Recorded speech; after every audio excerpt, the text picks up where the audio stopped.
Right, you are, Gord Miller. Thank you very much. It is just underway, first quarter in Regina, 3-0 Montreal. It's a chilly night. Let's send it off to Glenn Suter and Chris Cuthbert. Boys, take it away. Thank you, Dave, and welcome to Mosaic Stadium. We are approaching the 5-minute mark of the opening quarter. Anthony Calvillo hooked up with Kerry Watkins, a 55-yard bomb on the first play of the game. They added a field goal after that, and now their second possession, and this one almost picked off. As Reggie Hunt knocked the ball down, that was a 2nd and 10 play for Calvillo. Let's see how this game started with a big play from AC to Kerry Watkins. Like it did on Monday when the Montreal Alouettes on their first play went to O'Neal Wilson. They start the game out going deep to Kerry Watkins, this time over Omar Morgan in coverage in one-on-one. That set up the first field goal of this football game. So back-to-back games for Montreal. They go deep in the very first play to stretch that defense. Otherwise, 3 incompletions and a sack for AC. Duval drives this kick, and Dorsey's going to let it bounce into the end zone. And we'll be happy to concede the single point. And the no yards flags fly, but in all likelihood, Saskatchewan will decline and make it a 4-0 game. Let's check the starting quarterbacks. Brought to you by Wendy's.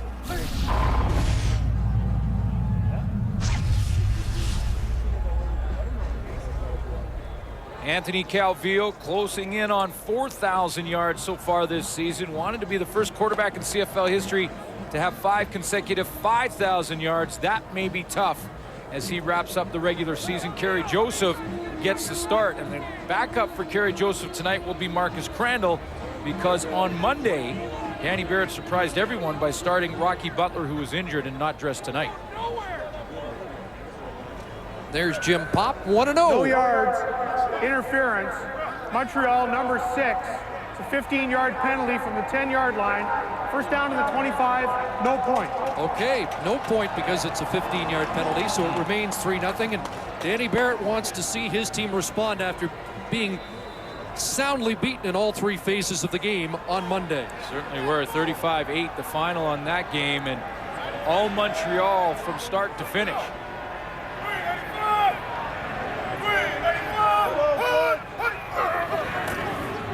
First and 10 from the 25. Out of the backfield, a big collision there. Dwayne Butler lowers the boom on Shermar Bracey, who's in at tailback for Saskatchewan. Kenton Keith, a late scratch.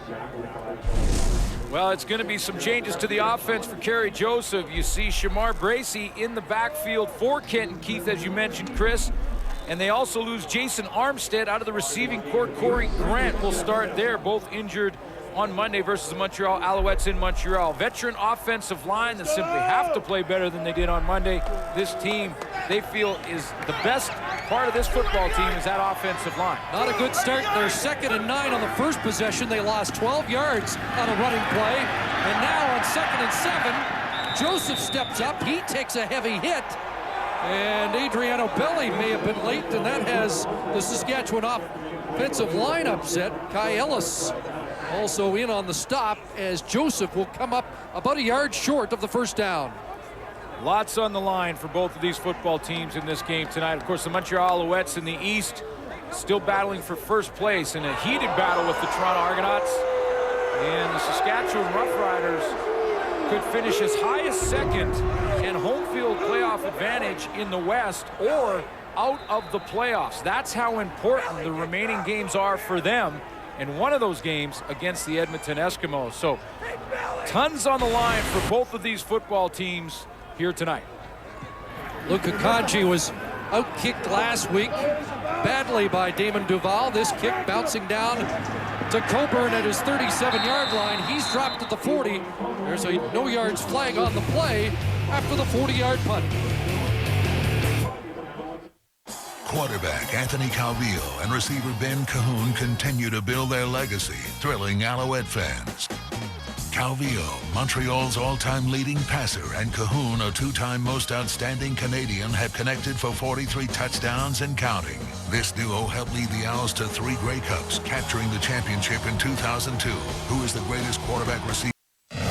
CFL on TSN is brought to you by Wendy's, the official hamburger of the CFL. Do Wendy's, do what tastes right. By Rona, proud league-wide sponsor of the CFL. And by Rogers Wireless. Rogers brings you the latest MP3 phones. Glad to have you with us on this crisp night, Friday the 13th in Regina. Got to be lucky for one of these two teams. First down, and AC trying to throw the screen, batted down. Fred Perry.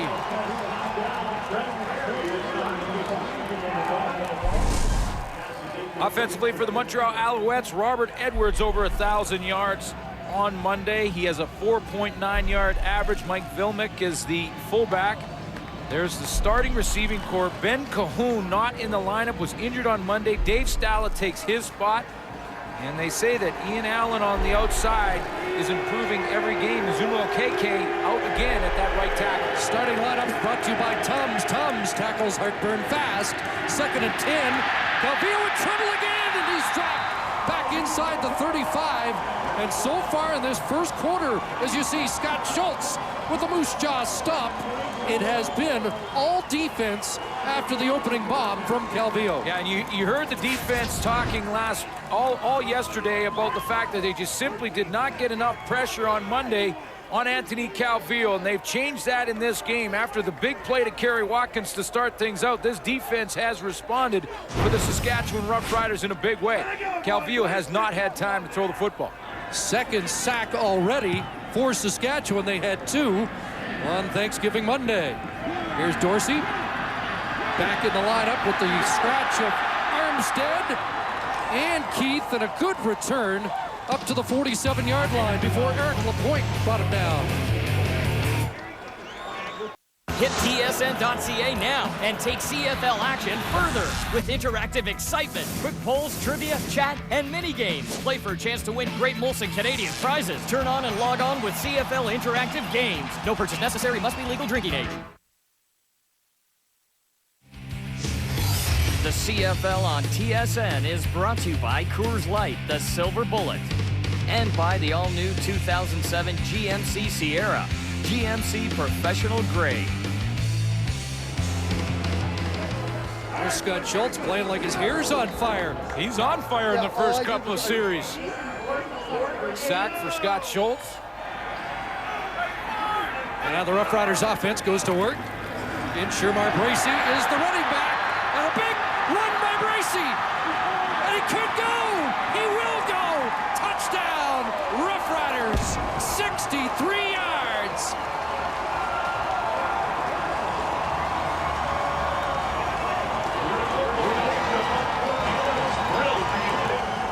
Danny Barrett said in training camp the strength of his football team is his offensive line. There are 5 veterans up front with over 700 games of experience, and they open up a big hole for Bracey.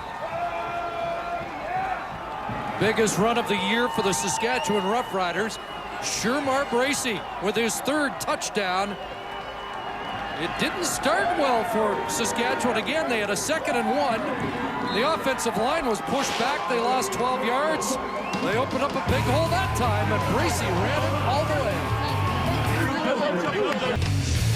The CFL on TSN is brought to you by the all-new 2007 GMC Sierra, GMC Professional Grade, and by Coors Light, the Silver Bullet. Kenton Keith shut down last week, 8 carries, 19 yards. Bracey rips off 63 on that touchdown run. Gets a big block right here. That's Andrew Green on Ed Filion. Watch how he washes him down to the inside to open things up. That seals it, and that gives the cutback lane here to Bracey. He takes it, and he gets that cutback lane, and then it's just out in the open field. Some good speed and acceleration, and he is at pay dirt in a hurry.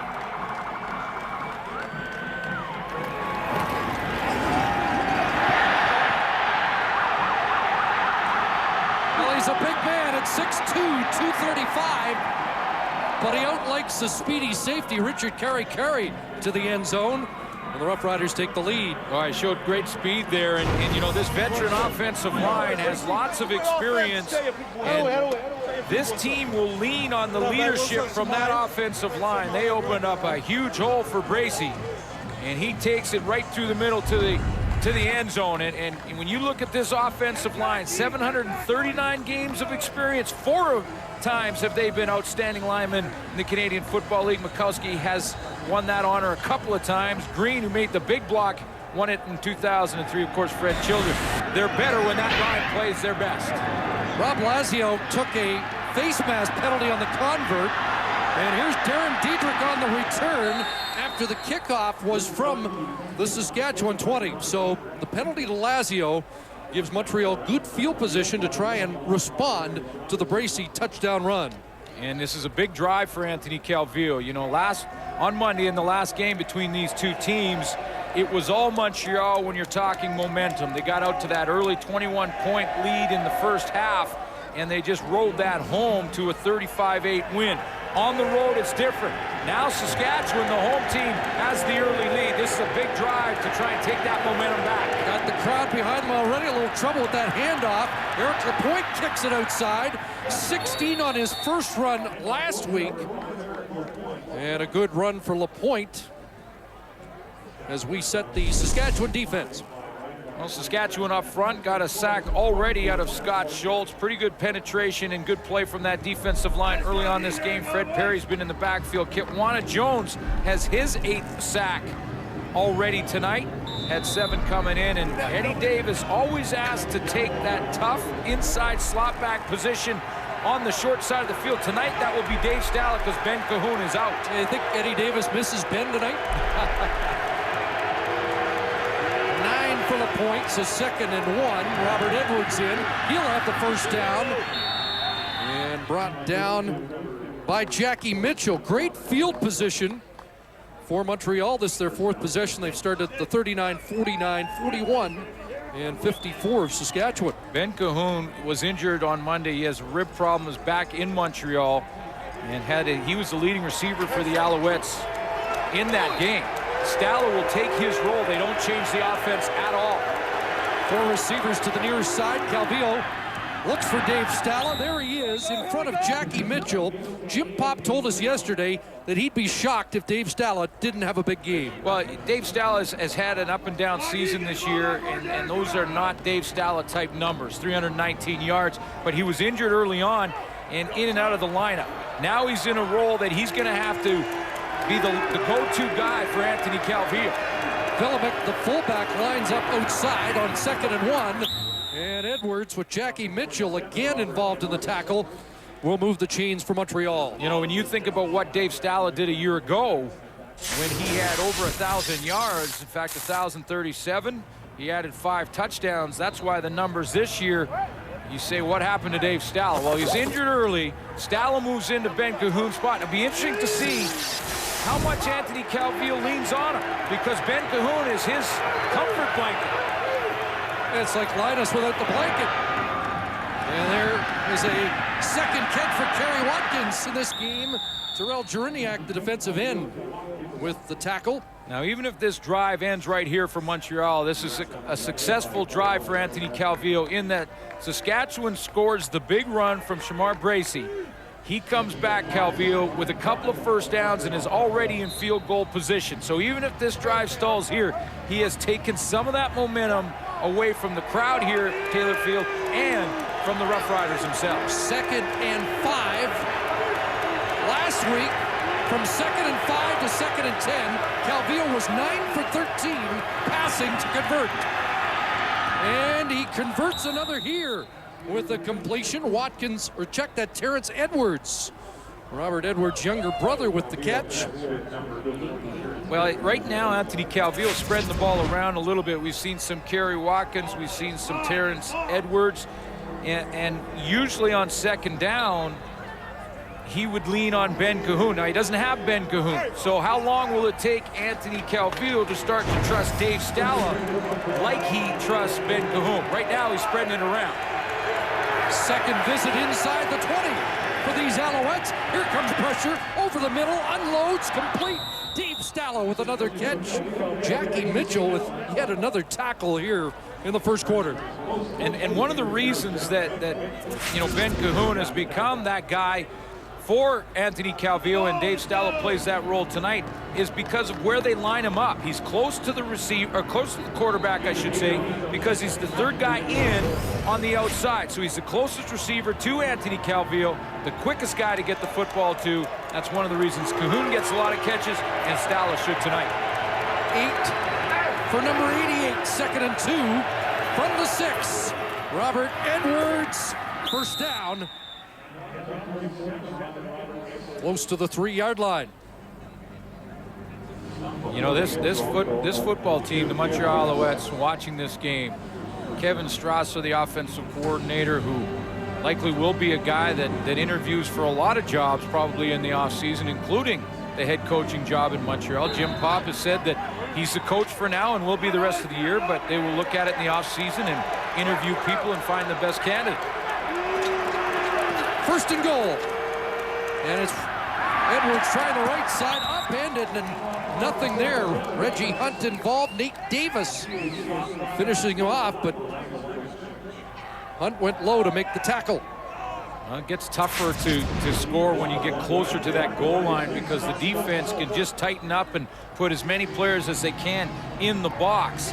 Take away on first down that run option and make Anthony Calvillo throw the football to beat him. Alouettes about 3.5 yards out. 2nd and goal. Calvillo to throw into the corner, and Edwards drilled there by Omar Morgan, did not get in. They'll mark it 3rd down at the 1. Well, decision time for Jim Popp. And this is one of the tough decisions a head coach has to make game in and game out, because a pretty good hit right there from Omar Morgan. They tried to pick or rub the defensive backs for Saskatchewan. Omar Morgan came off that pick and a pretty good hit right in the back of Robert Edwards. So what does Jim Popp decide to do? Good camera angle showed you that Edwards clearly did not break the plane, and Popp told us yesterday he had 3 easy decisions last week on 3rd down situations. This is a much tougher call, and we find out the new head coach is a gambling man. Robert Edwards, touchdown Montreal. Well, good call by Kevin Strasser. It's not a deep handoff. It's a shallow one. It's a quick hitter right through the middle, and no time really for the Saskatchewan defense to react. And what a drive from the Montreal Alouettes in response to the Bracy touchdown. Kevin Strasser spreads the football around. Tremendous play calling, and it's just a quick hitter right there to Robert Edwards. Edwards, the CFL leader now in touchdowns, his 15th of the season, 12th on the ground. And Duval adds the extra point. Alouettes regain the lead after that 55-yard touchdown drive. This Sunday, it's a Wendy's CFL on TSN doubleheader, beginning with Winnipeg taking on the Ticats in Hamilton. Kevin Eakin getting the start, 1 o'clock Eastern, 10 Pacific.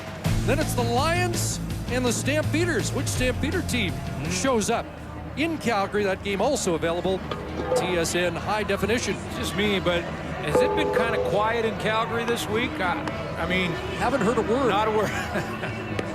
That rematch should be interesting.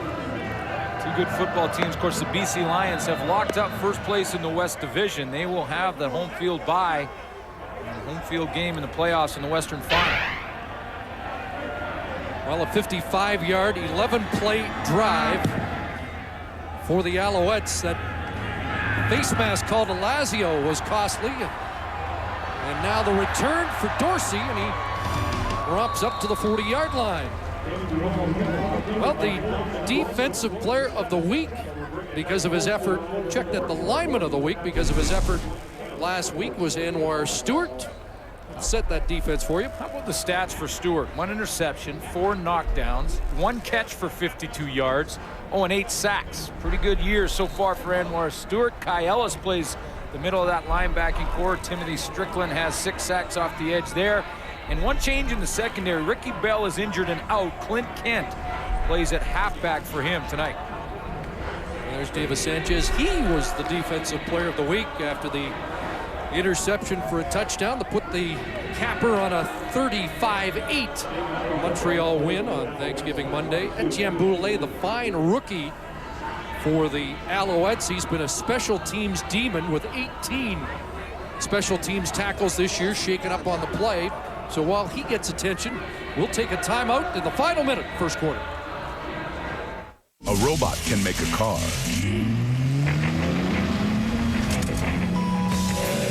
But this is how you can make it roar. A chip can control the engine. But this is how you can set it free. A manual says what a car might do. Now discover what it wants to do. Give it the edge. Give it Syntec. No leading oil provides more horsepower. For maximum power, great cars want more than just oil. Give them liquid engineering.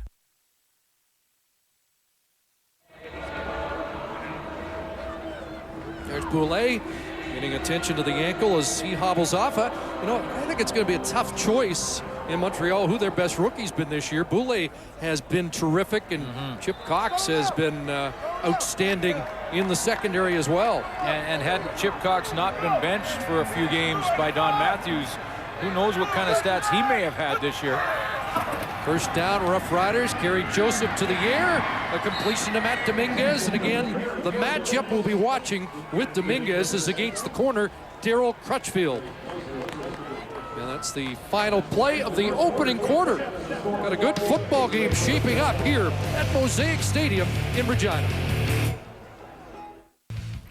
Welcome back. Here's the Boston Pizza CFL poll question for tonight. Danny Barrett under the gun down the stretch in Regina. Under what circumstances would you bring him back as the head coach? Log on to tsn.ca.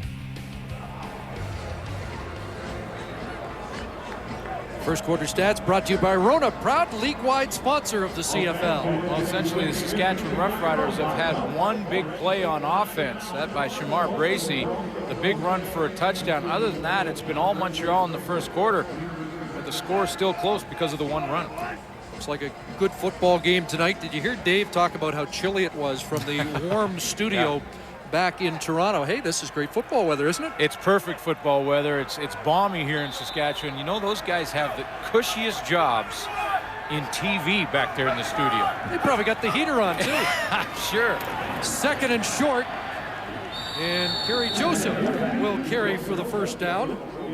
You know, when Matt Dunnigan was inducted, and I filled in on the panel there briefly, I got a chance firsthand to see what the guys do back there. And you know, they're working on laptops. Schultz, of course, doesn't have a computer, so he's not working on a laptop. But they're working on laptops, doing other things, reading hockey scores and stuff. And then they come on and they do their thing for a few seconds, and then they get the feet back up. It is a nice, cushy job. I know you found that out last week. Yeah, that's the best job in TV right there. Roughriders with a first down, their own 52. Some movement there. Looked like John Bowman jumped early as they screen it to Bracey. Kai Ellis in pursuit. And Shamar Bracey has another first down for Saskatchewan. Unless somebody pulled Bowman offside.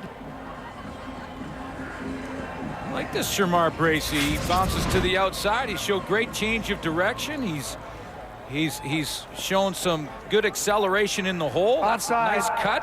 Montreal just picks up this little screen pass. It'll bounce to the outside and has the presence of mind to switch the football from his right arm to his left arm because he's going to be tackled from the right side. And that's all things that veterans do. Bracey showing it early. Hey, they'd love to have Kenton Keith in. Keith missing his second game of the season. However, there was that feeling that Bracey, with his size and the mentality tonight that they wanted to pound the football, that it might actually work in Danny Barrett's favor. Dorsey now into the backfield, and Corey Grant going down as he seems to have cramped up. Well, we talked about 35-8 and how thoroughly dominated Danny Barrett's crew was last week, and he expected a much better response tonight. memory serves the players correctly, we've done this before. You know, we went out and stunk it up, and I've come back the next week and played the way we're supposed to play. And that's why I can back up that statement, because I know my guys. They were embarrassed. I was embarrassed. Our families were embarrassed. We'll make amends for it. Well, this is the 5th set of back-to-back games for Danny Barrett this year. They have not been swept in a back-to-back series.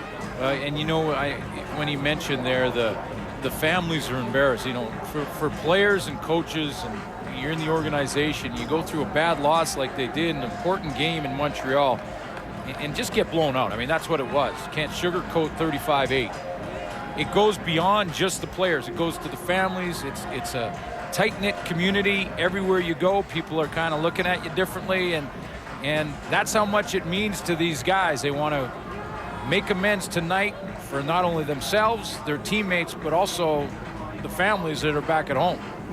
Seemed to be some confusion in the Saskatchewan offense. And I believe Corey Grant went down just to get things sorted out. In fact, Danny Barrett told him to get back down while they get things organized. We'll take a timeout. Welcome back. Ron Halabura of Saskatoon. You could win a 50-inch Prima Plasma TV if a kickoff is returned for a touchdown. In tonight's game, thanks to Safeway's Touchdown to Win promotion, if a second kickoff is returned, you win $1 million. From the Cushy studio, back out to Regina. Way to go, Dave. Thanks very much. 1st and 10. Saskatchewan's got everything organized now, and Bracey dropped behind the line of scrimmage. Second time that's happened in the game so far tonight. We're going to join Ray Morrison on the sidelines. Chris, last weekend's loss that the Riders suffered to the Montreal Alouettes was a mystery on so many levels. Yesterday, Danny Barrett made the comment about the fact he only had 5 raw rookies. The rest were all veterans, and he said, you know what, we've had a short week. I've only had time for 1 full workout. I've only had time for 1 walkthrough. He says, I don't have time to give speeches, especially to these veterans. They have to rally now. Chris? Mentioned veterans included Kerry Joseph among the group, Reggie Hunt, Jackie Mitchell. Well, that's what you do. And when things are, the wheels are wobbling going down the track, you got to lean on the veterans on the football field, because it's the players. First down. Offside against Montreal. The players are the ones that can straighten it out. And one of the guys is Jeremy O'Day on that offensive line, the center, that Danny Barrett expects to be the leader up front there and make sure that they get it right, and they have early on in this game with that big run. But you're right, Kerry Joseph, Eddie Davis on defense. John Bowman jumped offside second time in this opening half, and now it's 2nd and 6. At the Alouette 42-yard line.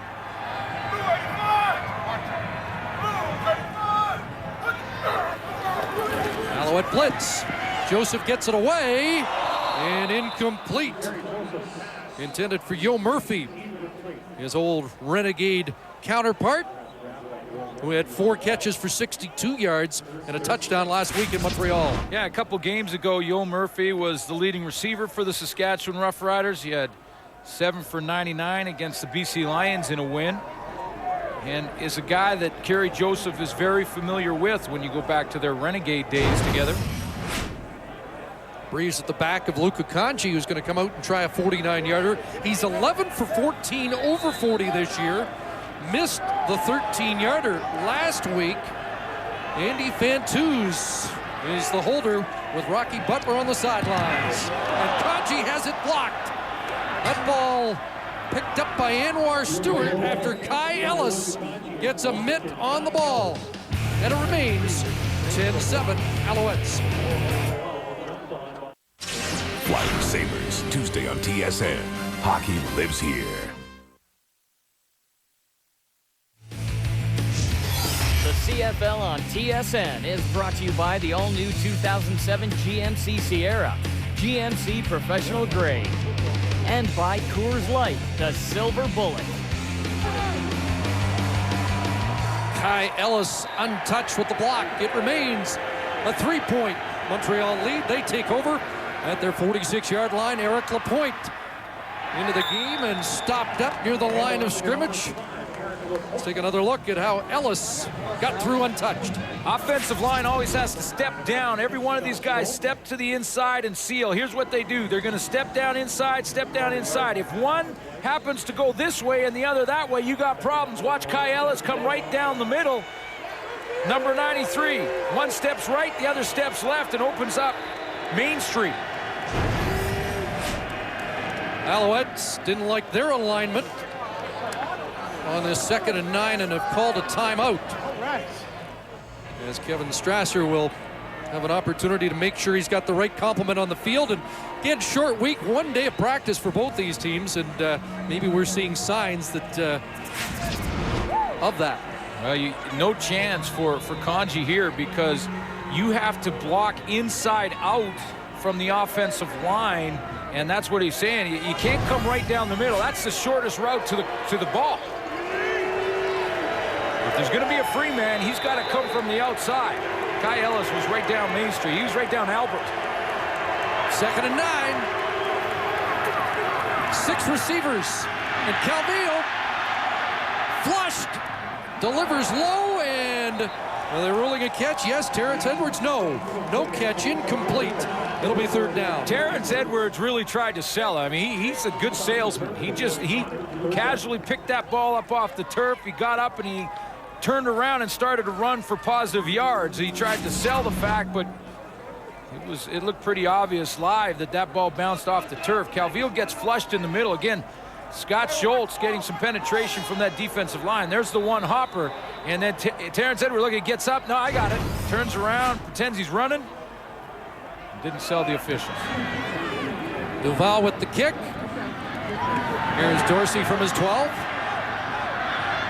And Dorsey to the 20-yard line, where he's tackled by Chip Cox. So Kerry Joseph and the Saskatchewan Roughriders will start at their own 20-yard line.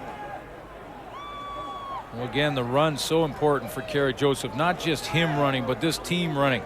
This team is a run-first, pass-second offense. It always has been under Danny Barrett. We talked about the strength being their offensive line. They've got a running, athletic-style quarterback in Kerry Joseph. It looks like they got someone to fill in for Kenton Keith with Shamar Bracey. And establishing the run on 1st down, so important for this football team. When they do, they win. 1st and 10. Play action in the flat. And a completion to Dominguez.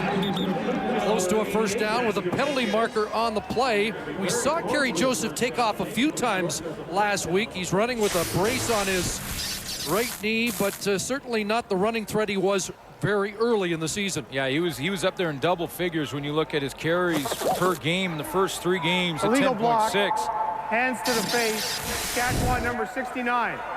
And 10-yard penalty. Repeat, 1st down. What it does when Joseph was running like that is that he attacks the perimeter of the defense, the outsides of the defense. So the offensive line know that the defensive linemen now have to widen to contain Kerry Joseph.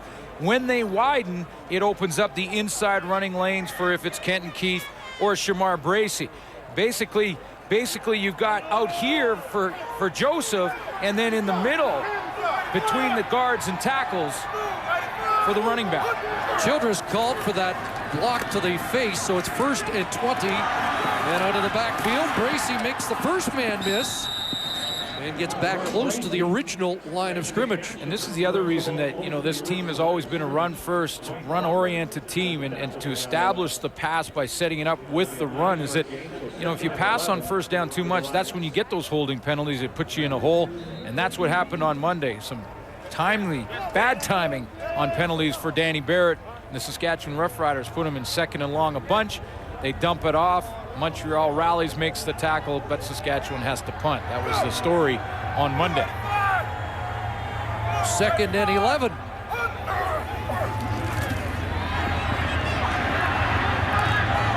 Underneath once again, and Bracey hit from behind. Ball came loose. Belly's on it after the hit by Anwar Stewart. And Belly protecting the football, may have been shaken up on the play.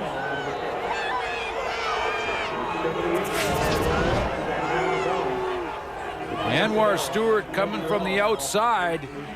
And again, second and long for Kerry Joseph because of the penalties. Good hustle by Stewart. He pass rush first, then he continues to hustle the football, and Bracey doesn't see him coming from behind, tackles the football, and it comes out.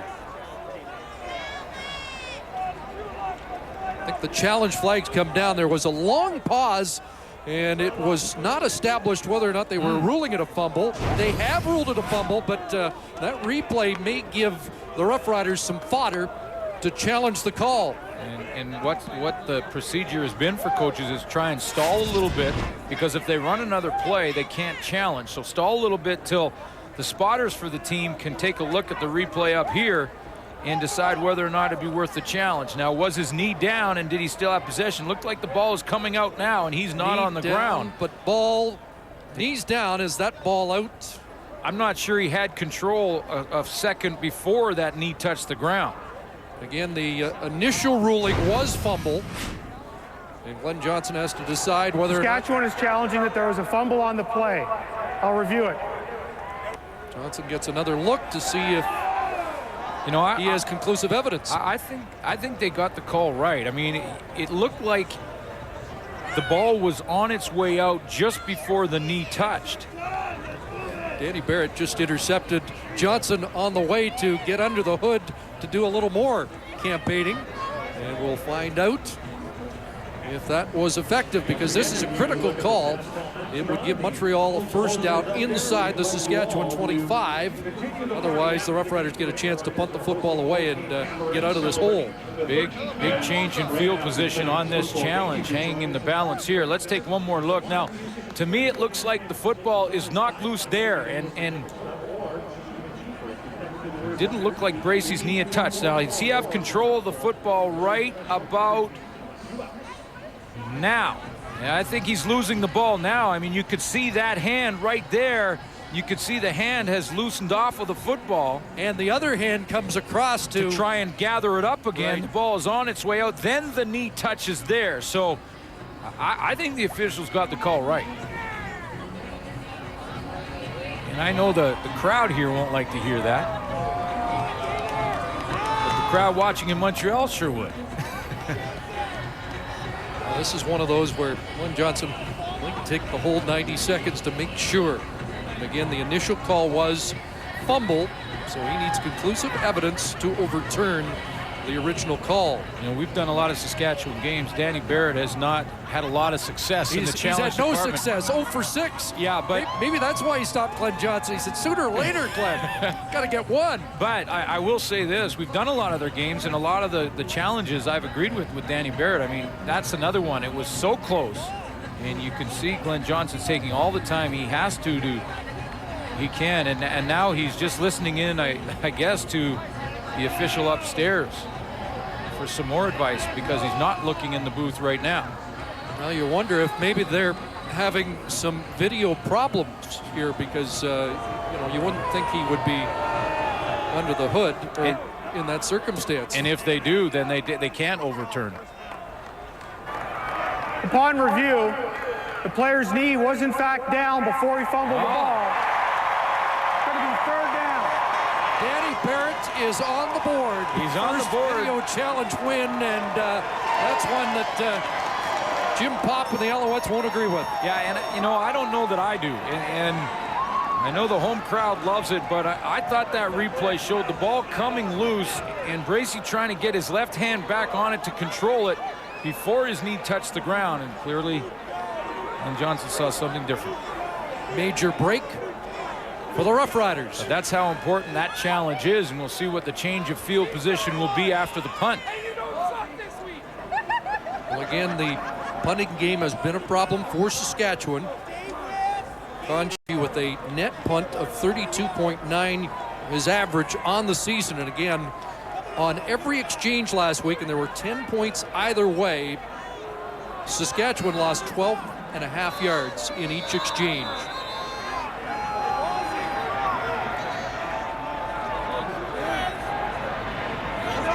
Roughriders making sure their protection's right after a blocked field goal and nearly a blocked punt. They had one partially blocked on Monday.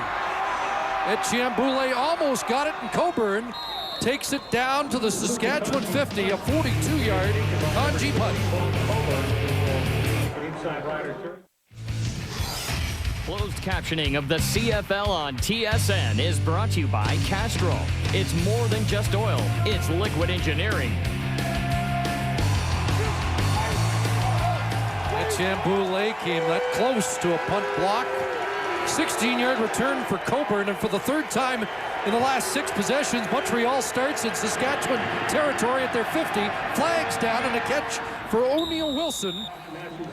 And let's find out what the flag's all about. Well, you know, that's a big challenge by Danny Barrett that he's successful on. It's a difference in field position of 27 yards. See what this penalty is to start this drive for Montreal, but Anthony Calvillo, a lot more field that he has to chew up to get into scoring range than he would have if he had that fumble. And you know, after looking at that replay, it'll be not the first time and likely not the last that I'll agree to disagree with the call on the field. Well, certainly was a break for the Roughriders. However, they can't keep giving Montreal this field Offside. position. Saskatchewan, number 79, 5-yard penalty, first down. Jereniak called for the offside, so they move the ball to the 45. It'll be 1st and 5. Final home game of the regular season for the Roughriders, who look like they're not going to get a home playoff date for the 18th consecutive year, although that's not decided yet. Calvillo with a completion to Dave Stalla and a first down. Well, Anthony Calvillo and company working on home field in the playoffs in the East. Calvillo was looking to become the first quarterback in CFL history to have 5 consecutive 5,000-plus yards passing. He's going to need 381 a game the rest of the way to get there. Tall order. Now just under 1,400 yards away from 50,000 in his CFL career. Trying to rip off a chunk here for Terrence Edwards. Incomplete. Good battle there against James Johnson. And Edwards and Johnson both had a shot at the football. You know, I think Kevin Strasser, the offensive coordinator, likes the matchup of his wide receivers and their height versus the corners for the Saskatchewan Roughriders, and the fact that they are height challenged. James Johnson is 5'8". Terrence Edwards is 6 foot. That may not seem like a lot. Now Johnson makes a nice adjustment and makes the play here, but I think Kevin Strasser likes the matchup. There's a polite way of saying there's some short guys in that secondary. There's a catch for Edwards. And a first down. Terrence Edwards and Robert Edwards became the first brother act in the same game to score touchdowns last year for the Alouettes in a game against the Ottawa Renegades. Pretty good pickup here when Anthony Calvillo can see that Reggie Hunt, the linebacker, is coming from the right side of your screen on the linebacker blitz, and he is the free man. So that's Anthony Calvillo's man. He's got to get rid of the football before the linebacker gets there. 13 for Terrence Edwards, and Calvillo goes right back to him. The all-time leading receiver in the Southeastern Conference out of Georgia Tech. Kevin Strasser, the offensive coordinator, I talked to him before the game about changes that they may have made over the last week, and it hasn't been long since there's been a change at the top with Jim Popp taking over as the head coach. So they haven't really changed a lot, and I said, you know, but the Monday game, it really looked like a different team. He said, for some reason, these guys are out there having fun again. They started having fun on Monday with the big win against Saskatchewan at home, and you can see that Anthony Calvillo looks a lot more like the old Anthony Calvillo that won 7 in a row out of the gate and has thrown for over 5,000 yards the last 4 years in a row. And what Jim Popp did when he took over, and one of the things he did in practice, to help with their concentration, he played music during the practice. And he said, you know, I think what it might have done is that, yes, it helped, like we were trying to simulate some crowd noise and things like that. It helped there, but it might have loosened the guys up. They went out there, they had some fun, they were listening to their music they like, and a little bit more loose in practice, and they responded with that type of game where they went out, flew around, made plays on Monday. Well, the other team really didn't respond at all, and it has helped to give Montreal a little bit of their swagger back. Scott Schultz is the man down on the play. And so we'll take a timeout here midway through the second quarter. Scott Schultz, who had a sack on Monday and in his celebration tripped up, told me yesterday he actually blacked out. You get, yeah, it's so pumped up, and the play exhausted him. He blacked out for a second. He's gone out for 3 plays here as they push ahead on 2nd and short for a first down, as the Alouettes threatening to add to their lead here with just over 7 minutes remaining in the second quarter. You know, that happens to the guys in the trenches a lot, as a matter of fact, and something that the fans probably don't know about is that, you know, they get so hyped up in there. It's such a physical battle that goes on in the trenches. And then once they start pushing on each other, they're almost holding their breath sometime.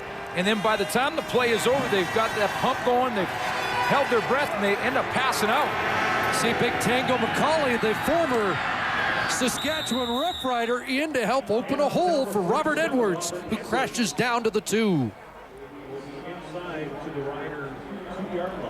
One of the reasons that the Montreal Alouettes will go to Edwards down there, they put in the big team, the elephant team. They get the tight ends in there, and you see where Edwards is in the TDs. And one of the reasons is because when they get down in this area, they go to Edwards. He's a big power back, but they put in the tight ends to spread out the defense even more. Tango McCauley is one of those tight ends, and he's a lineman. Went a couple without a touchdown, but he may be back on pace to challenge Pat Abruzzi's record. Robert Edwards, touchdown, his 2nd of the game and 16th of the season. Abruzzi, the Alouette record holder, with 20 in a single season. Well, this Montreal Alouette football team is back. I mean, this is a team that faced adversity early in this game when Shamar Bracey took one the distance on a running play early on to give the Saskatchewan Roughriders a lead. And after Montreal had controlled the time of possession in the first quarter, and then they just put down a sharp drive to punch that major in. Undaunted by the reversal of the fumble on the video challenge, they drive downfield anyway, 50 yards for the touchdown.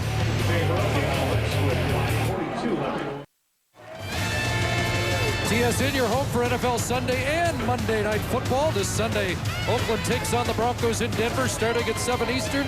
Then Monday, the red-hot Chicago Bears take on Arizona, 7:30 Eastern. Both games are available in TSN high definition.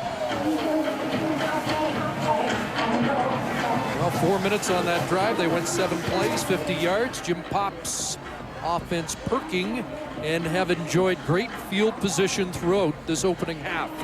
Last time the Alouettes went on a 6-game losing streak, they fired their coach. That was in 2001, and Rod Rust. And Jim Pop went on the sideline for the final game of the year against Edmonton and lost that game.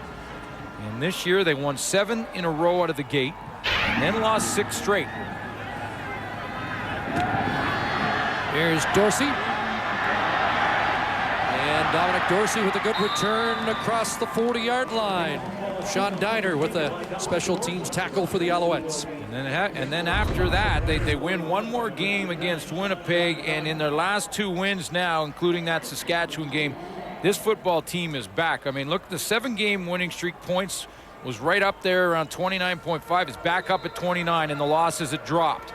Same with rushing yards on offense. And the giveaway takeaways was a big story. Calvillo during the 6-game losing streak was struggling controlling the football on offense, and that has all changed over the last 2 weeks. And the Alouettes look like they are back. First down, flag down. And the ball batted down, intended for Bracey out of the backfield.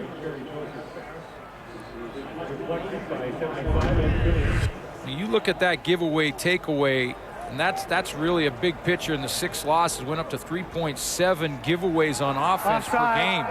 Montreal, number 96, 5-yard penalty, still first down. Anthony Calvillo during those 6 losses threw 9 interceptions, and now they're back up to just 2 giveaways in the last 2 wins, and it's the same with the takeaways on defense. And again, against Saskatchewan, this defense for the Montreal Alouettes had 6 sacks, 2 interceptions, 1 by Davis Sanchez that was taken back for a touchdown. So the Alouettes that we remember seem to be back. Alan Kashama, the newcomer, with the offside call. Here's Grant coming around.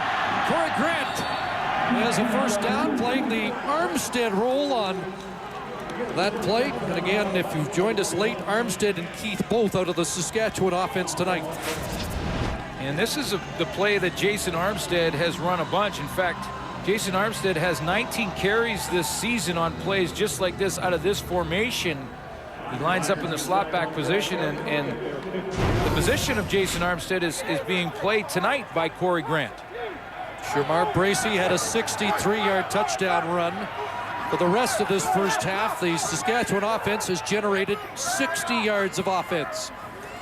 First down to Grant, and now a catch for Corey Grant. Does a nice job to make the first man miss, but not much there. Clint Kent and company rallying to the football.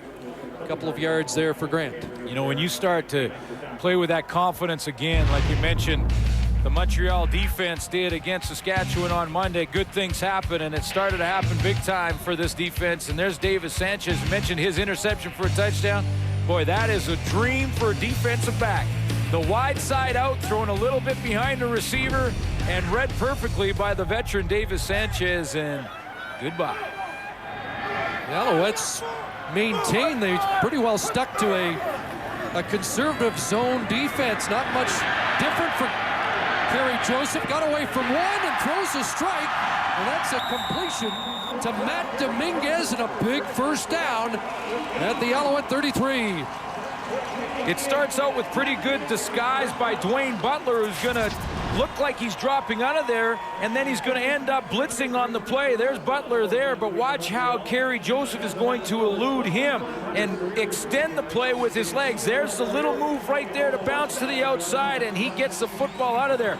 Matt Dominguez knows one thing. He's got an athletic quarterback. If I keep working, find the open area, he'll get me the football. 18 for Dominguez, a first down and a play action. Joseph on a roll, looking for Dominguez again, and he's got it. Working on Crutchfield inside the 5. The throw behind. Saskatchewan threatening as they give the 3-minute warning in Regina.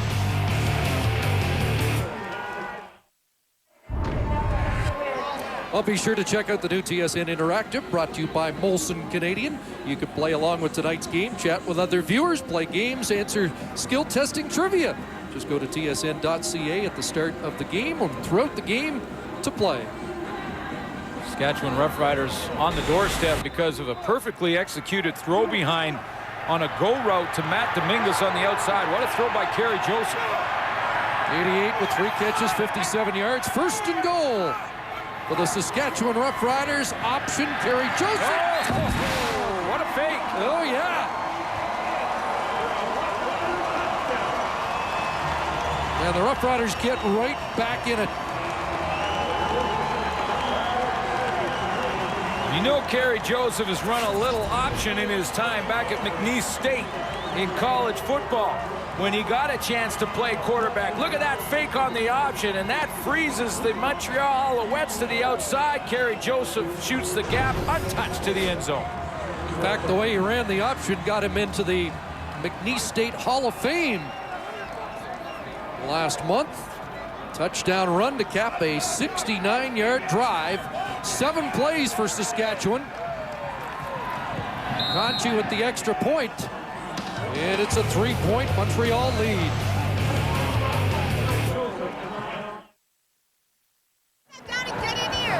A reminder at the half from the climate-controlled studios in Toronto where the thermometer's set at 70. The boys will weigh in on the first half. Also, Brian Williams in conversation with Danny Barrett. Some interesting thoughts from the Saskatchewan head coach. Don't want to miss that interview because Danny Barrett is very good in it.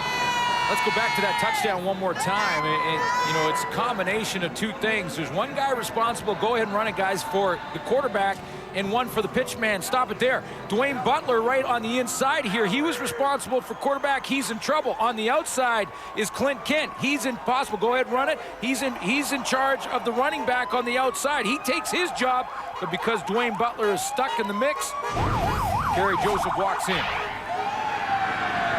Here's Evan Coburn on the return. Kitwada Jones in on the stop along with Neil Hughes. Let's take another look at Kerry Joseph's touchdown run. Just tremendous execution, and it's a combination. There's Dwayne Butler right there, and on the outside, you're going to see Clint Kent.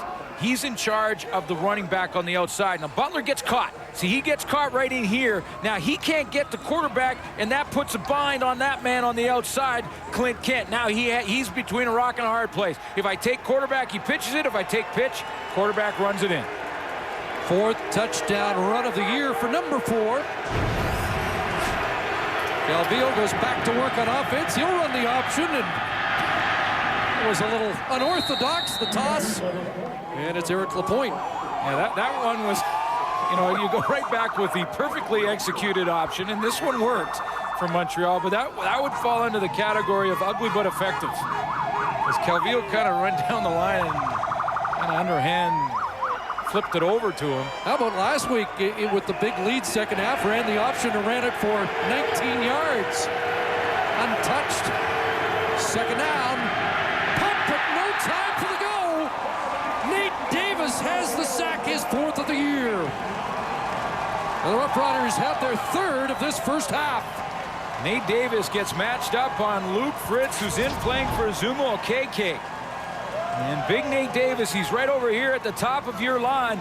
And watch how he gets into this matchup, and it's just straight bull rush. And Luke Fritz gets his roller skates on and ends up right back in the lap of Anthony Calvillo. And you cannot complete many passes when you're lying on your back on the turf.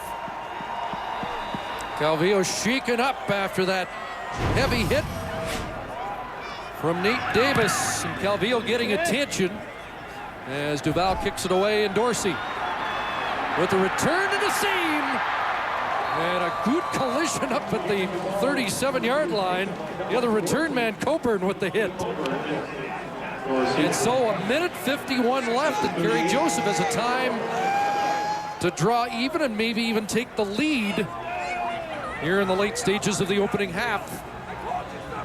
Nice completion percentage for Kerry Joseph. Yesterday Danny Barrett talked about more of a conservative offense, maybe taking too many shots downfield early. He doesn't want to see those shots until they get inside the 35. Get into field goal range, then take your shots, was the message from the head coach. At the 38, they go to work. Maybe take a shot here.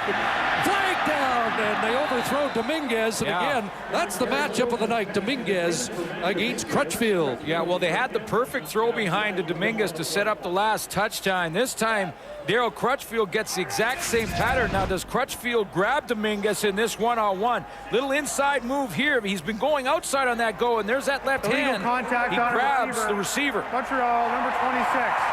10-yard penalty, first down.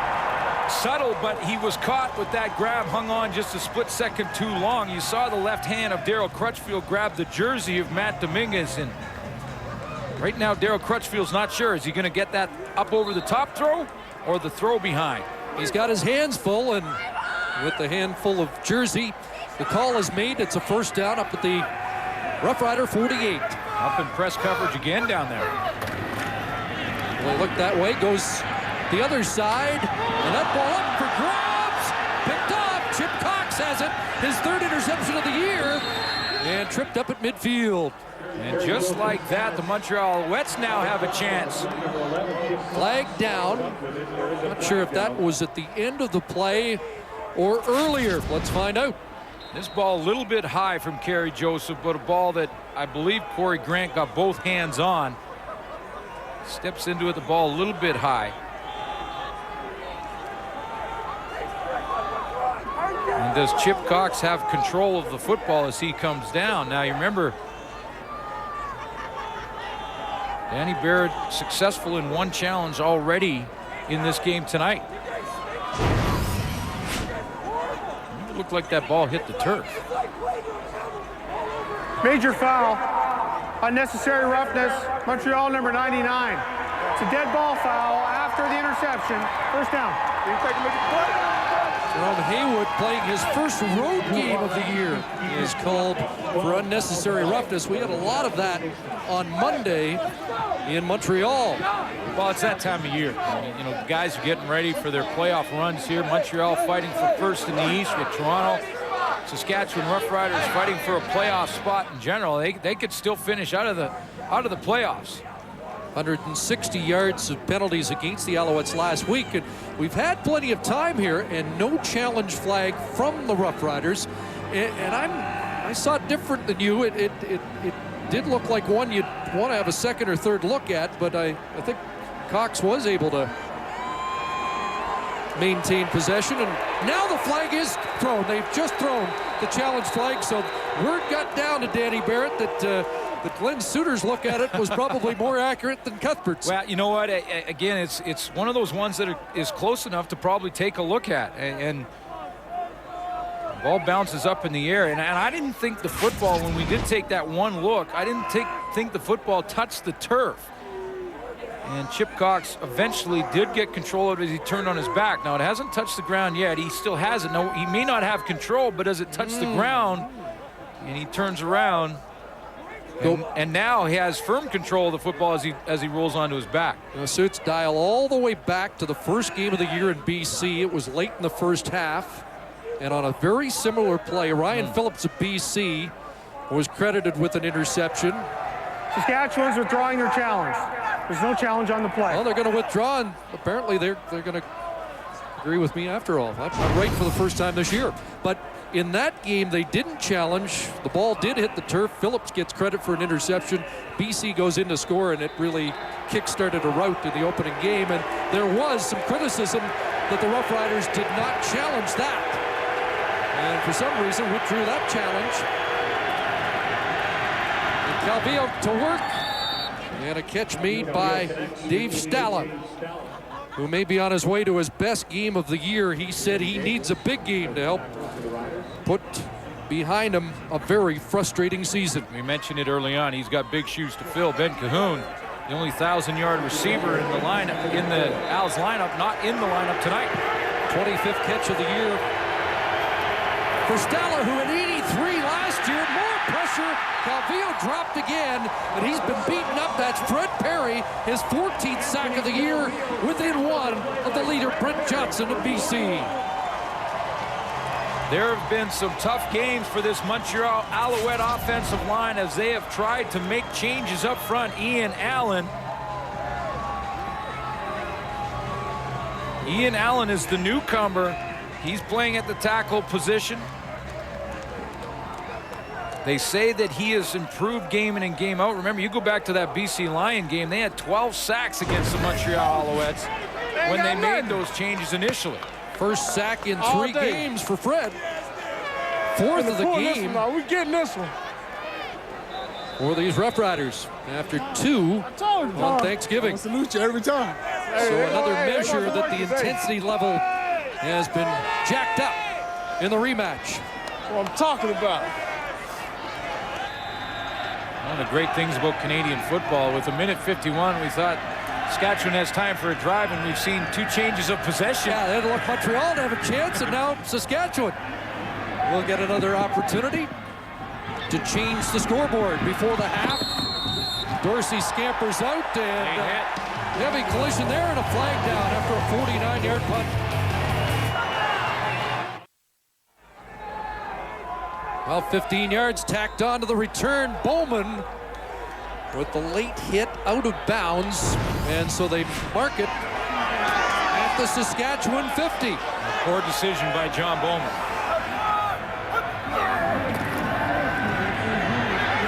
And a screen pass, Bracey with the convoy, and a first down. Kai Ellis the tackle. But the Roughriders move it into Alouette territory at the Montreal 46. Boy, and John Bowman did that. Jim Popp, the new head coach, walked right over to him and said, hey, can't have any of that. That's a poor decision, critical time of the football game, and may give Saskatchewan momentum going in at halftime, depending on what happens here. Bowman's 3rd penalty, a couple of offsides, and now that roughing call. Again, 160 yards of penalties last week against Montreal, and an audible from Kerry Joseph. Pulls it down and takes off and dives close to a first down. 35 seconds on the clock here in the opening half. Well, time to run a couple more, maybe 2-3 more offensive plays before Danny Barrett has to think about field goal. Now, he'd like to get a little closer. Remember, the first long field goal attempt by the Riders was blocked by Kai Ellis. Trying to get a first down here, second and a couple. Joseph, the option toss. They've got the first, and Gracie will run down the sidelines and get pushed out to stop the clock. Butler with the tackle, 20 seconds remaining here in the first half. Saskatchewan Roughriders are going to go in at halftime, and I'm sure say we can go back to that option. Now, the upside of the option, there's the two players, the two principals in this play. They're going to go right along the line of scrimmage, and the automatic pitch to the outside to Bracey. The downside of the option is that you're going to get your quarterback hit pretty soon. I'm sure the Alouettes will go with that zap technique and try and put a helmet right between the numbers and Kerry Joseph's chest. Marked out at the 27. Or on the number. He only has one number. First and 10. Looking near the goal line, incomplete. Was trying to hook up with Andy Fantuz, was it? Or let's check that. Dominguez was the intended receiver. 4 catches on the night. Well, Matt Dominguez was going straight down the field here. He's going to come and work to the inside and go here. And it looked to me like Richard Carey had a great chance at the football here and couldn't decide whether or not he should go for the hit on Matt Dominguez or play the football. You can see him right there. He has a chance at an interception and ending this drive. And he passed up on it. 15 seconds remaining. See if they take one more shot or go intermediate. Joseph with Butler pressure. And this one picked off Dwayne Taylor. And another flag late, but Taylor with the pick. And this one's going to upset Danny Barrett because they gave away 3 points here. That's the wrong decision that Barrett was talking about with us yesterday that has hampered Joseph at times this year. Well, and that's another indication that Joseph is still developing at the quarterback spot. And I asked Danny Barrett about this. I said, what do you think of the play of your quarterback and Kerry Joseph? Foul. Roughing the passer. Montreal number 25. Half the distance. Wow. The reprieve. Wow, that turns it around in a hurry and a break for Kerry Joseph, because I was going to mention that, you know, Barrett told us that he's improved so much and he gets better every game, but you can see him tapping his own helmet saying, terrible decision to force it, and I got bailed out on the penalty. Now, Jim Pop wants to challenge. I think he feels the interception should stand, and the penalty came after the interception, but I think he's going to get talked out of the attempt to challenge. You can't challenge a penalty that's... Nope. Maybe just using the opportunity. Challenge something that's not challengeable. There is no challenge. No, you can't challenge a penalty called by the official. So there's 6 seconds on the clock and Kanji's on, so they won't try and beat the clock here with one last toss to the end zone with the ball spotted on the 14.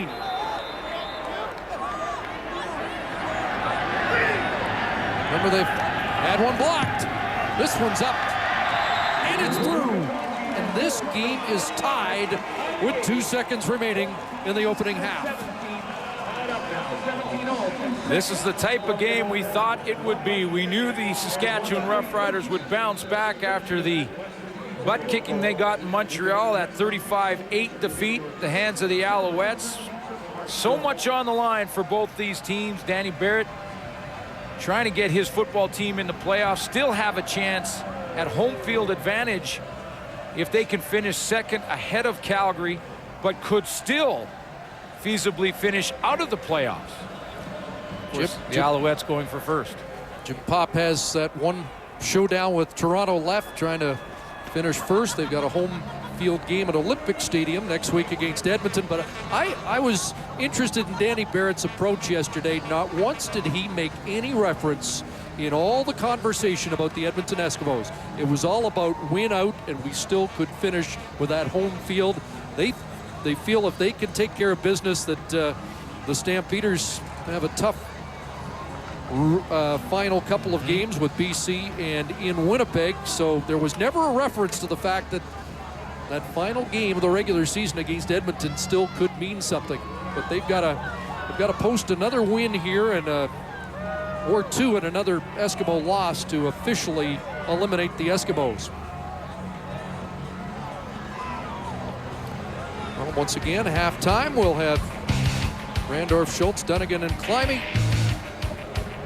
And their thoughts on a good first half of football here in Regina. And Brian Williams will sit down with Danny Barrett and discuss his future and what has unfolded in yet another roller coaster season here in Saskatchewan. All right, boys, all those panel guys back there, Schultz and Dunnigan, Climby, get your feet off the table. Get ready. We're coming to you pretty soon. Hey, you got inside last week and have exposed the whole ugly mess. It is out now. The news is out. Jocelyn Fournette limping off, and he's a long snapper in the special teams. He's the guy who's handling the snaps for field goals and the snaps for punts, and see if they can get him back in the lineup. Alouettes electing to take the ball at the 35 and take a knee to put an end to the opening half. So a good duel unfolding here at Mosaic Stadium, tied at 17 after 30 minutes.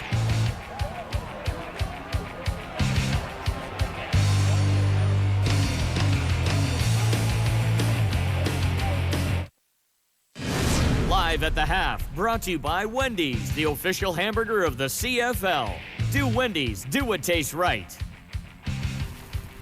Welcome back. Here is the Boston Pizza CFL poll question we asked you. Under what circumstances would you bring Danny Barrett back to coach Saskatchewan? Those were the options. You logged on, voted, and said just got to make the playoffs, which is quite likely for Saskatchewan, and then they are in. We're going to hear from Danny Barrett soon.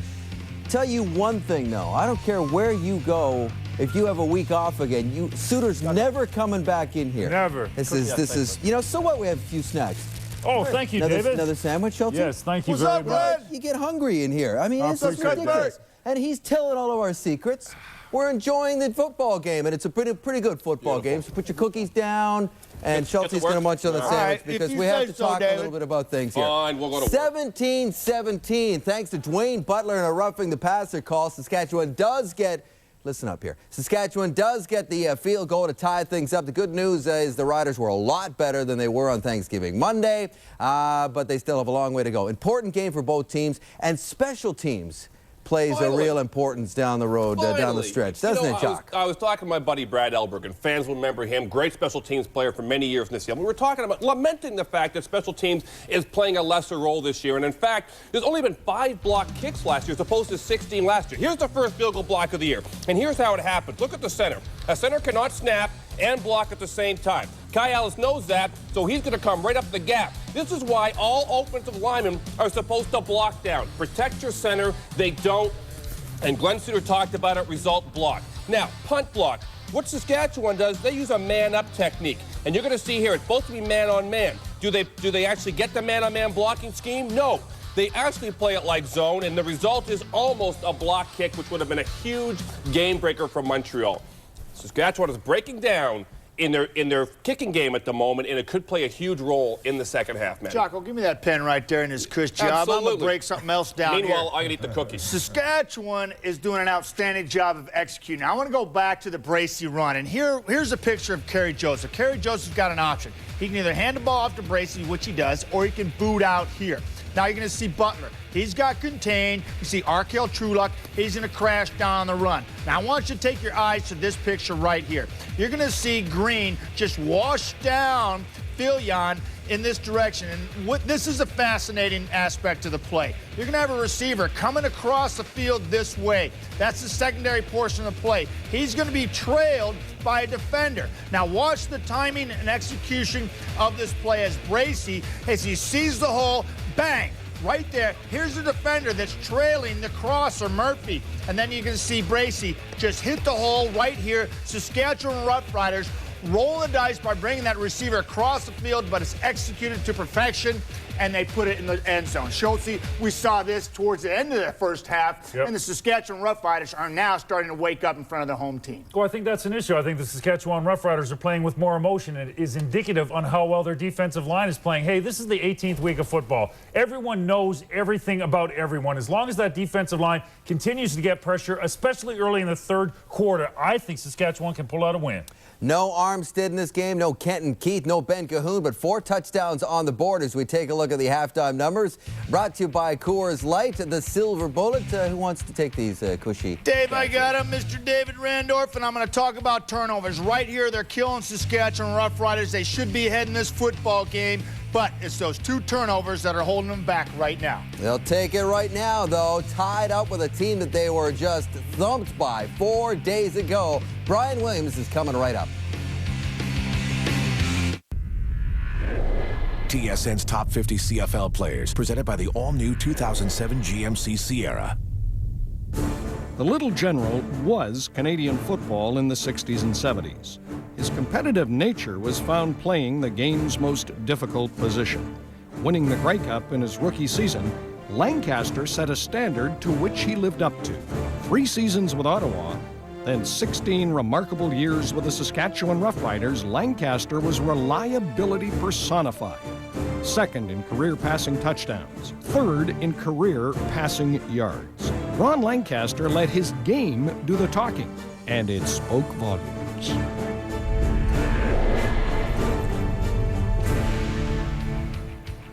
TSN's Top 50 CFL Players list will be unveiled as part of the Grey Cup festivities in Winnipeg. For more information on the program and for a complete list of nominees, please visit tsn.ca/CFL Top 50. It's 17-17 at the half. You know, after Week 10, Eric Tillman took over as the general manager of the Saskatchewan Roughriders. They were 4-5 at the time. Since then, they've gone 2-3 with losses in 3 of their last 4 games. And the future of Danny Barrett has been a much discussed topic across the province of Saskatchewan. For more on that, let's take you out to Regina and bring in our Brian Williams. You had a chance to sit down with Danny, I understand, Brian.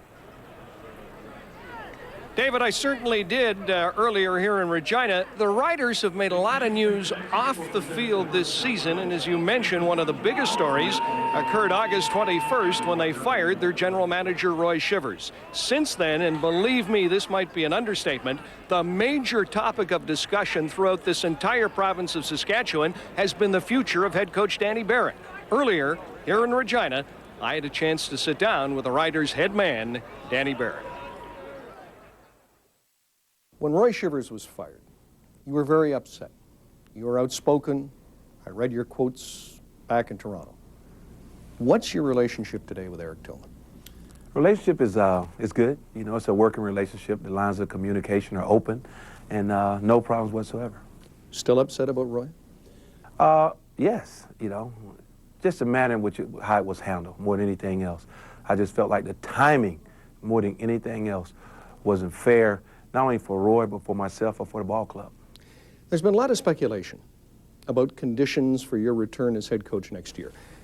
Has Eric Tillman, has the club set any conditions that you have to reach in order to return as head coach?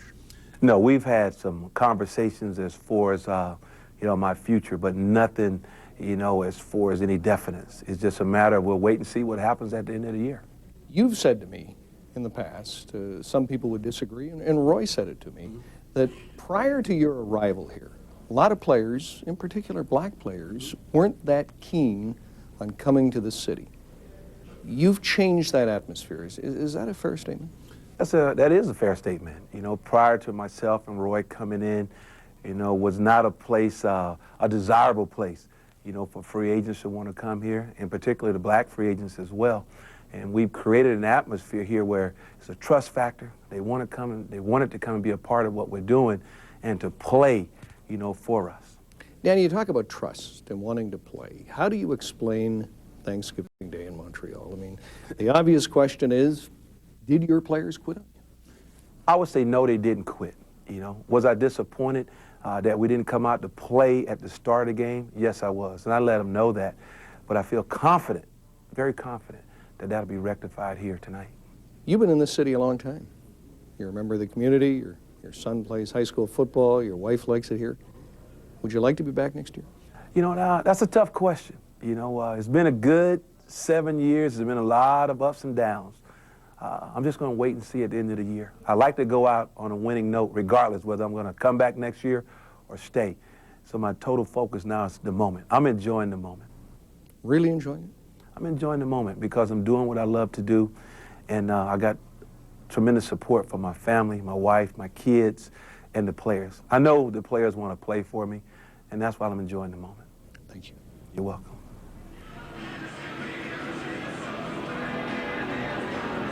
Well, the players certainly haven't quit on him tonight as it's tied at 17 here at halftime.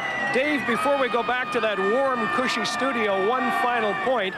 Danny said not only do players now want to come to this organization, they want to come to the city of Regina and play in front of these great Saskatchewan fans. That's the story from here at Mosaic.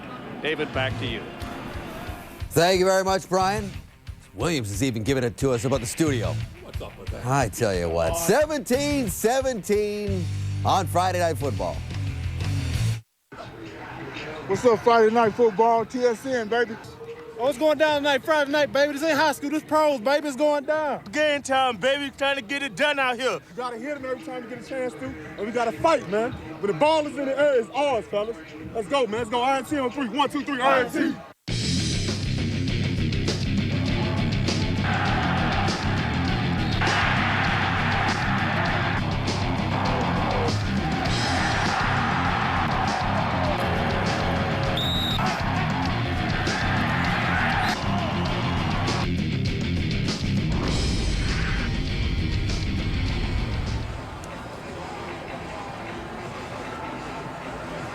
TSN proud to present this game in high definition, courtesy of Sony, and available in 5.1 digital Dolby surround sound.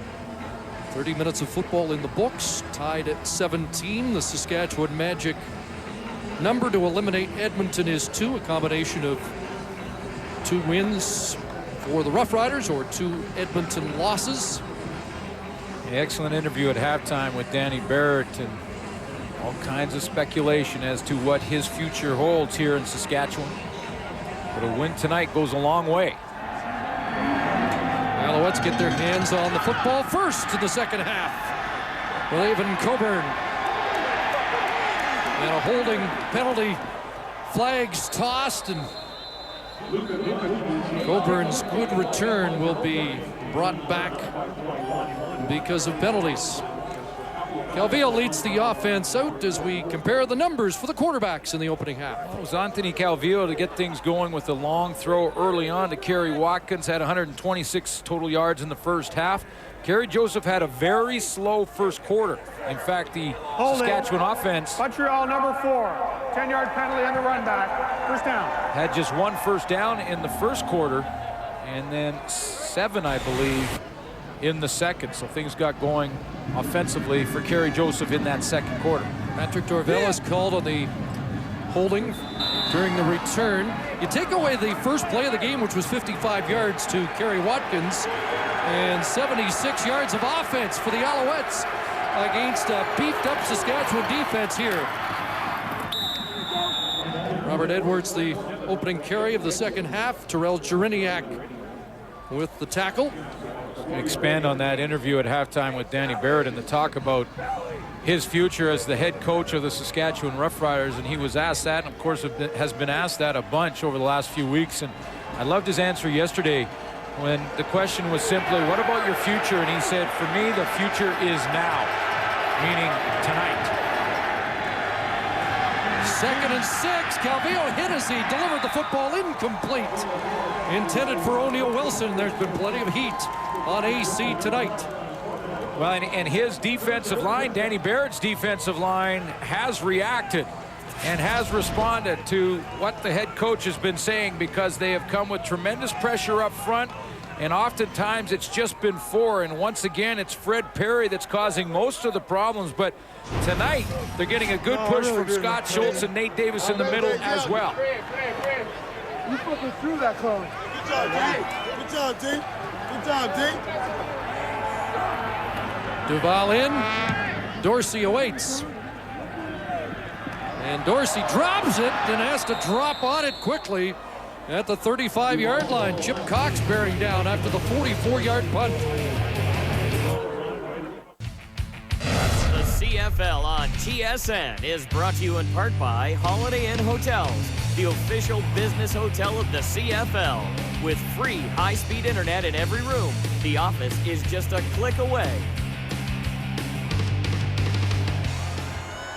First possession, second half, Saskatchewan Roughriders start at their 35-yard line.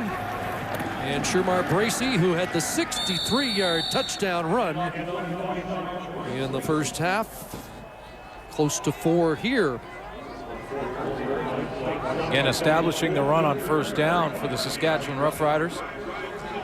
You mentioned the Barrett interview with Brian Williams. I think a new element was offered here, that it might not just be whether Saskatchewan wants to keep Danny Barrett, but whether Danny Barrett wants to stay in Saskatchewan.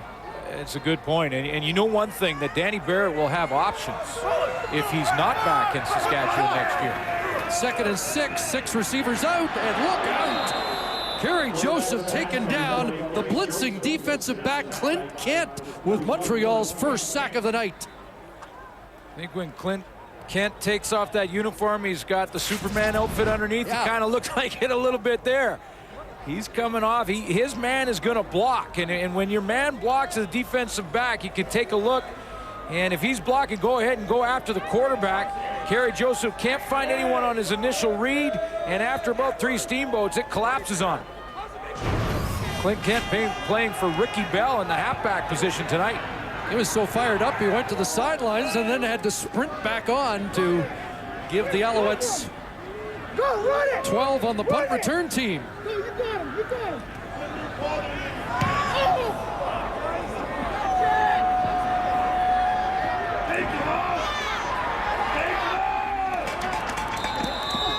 Coburn at the 45-yard line. Well, you knew Saskatchewan would be better tonight because of people like Scott Schultz. It's been our white whale winning sometimes, and it's tough.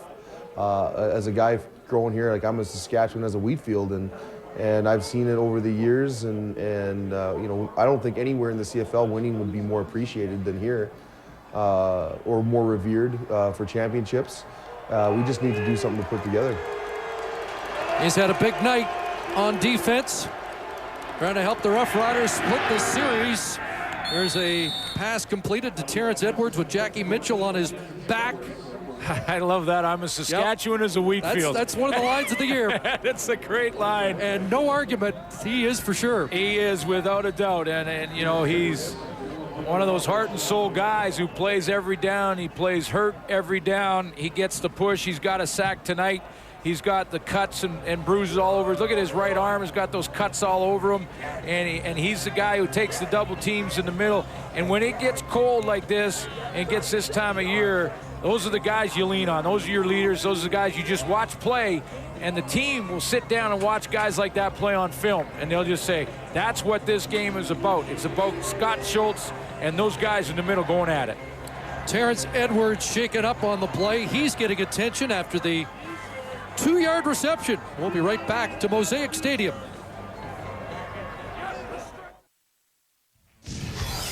Closed captioning of the CFL on TSN is brought to you by Castrol. It's more than just oil, it's liquid engineering.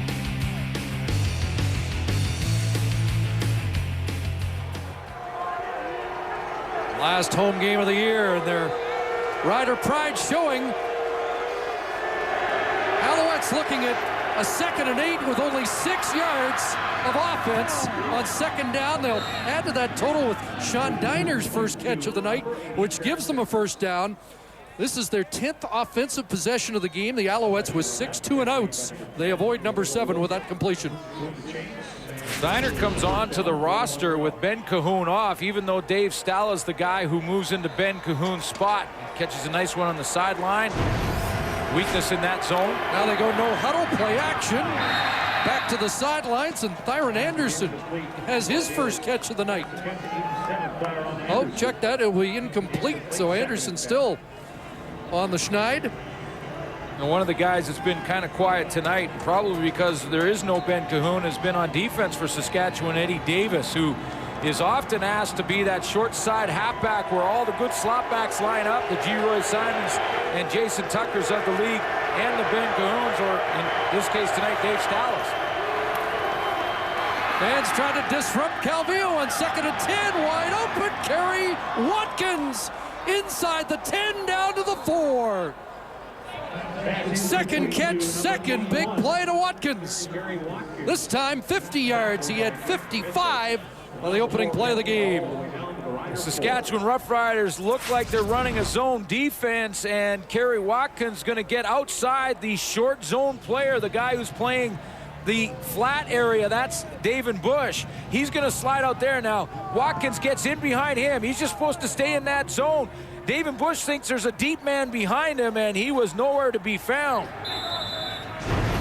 Well, they just solved their second down problems with back-to-back conversions.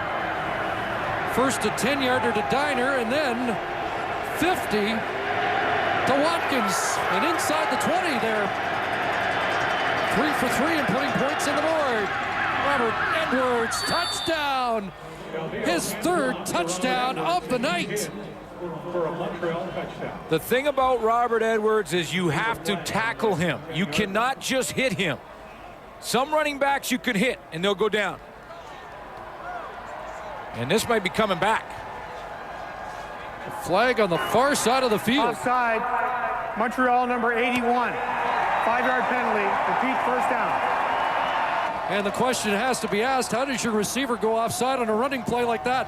Yeah, and the receiver always asks the official who's standing right beside him whether or not he is onside at the snap of the football. There's number 81, and you can see him hop into that neutral zone.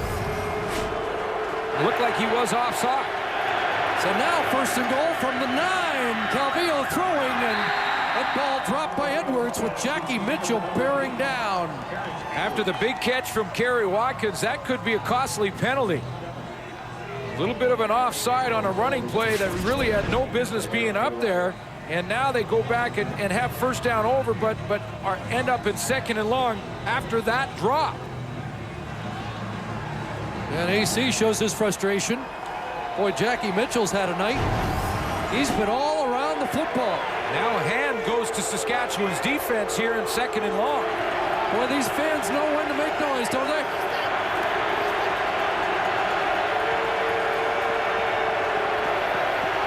Second and goal. Here comes the rush. Calvillo blasted back at the 20.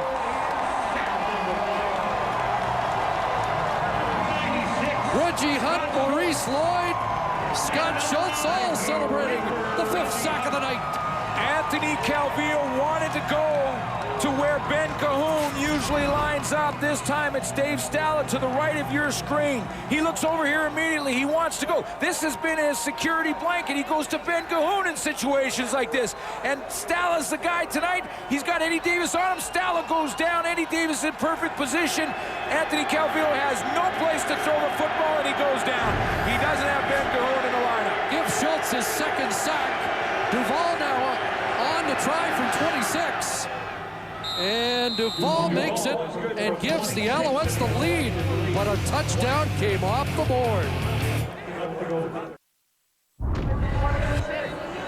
Well, congratulations to Bill Sajarto of Port Robinson, Ontario. He'll be coming to Toronto for the Wendy's Kick for a Million live halftime show on Friday, October 20th. He'll be kicking at the 20, 30, and 40 for prizes, and then from the 50 for, well, you know what?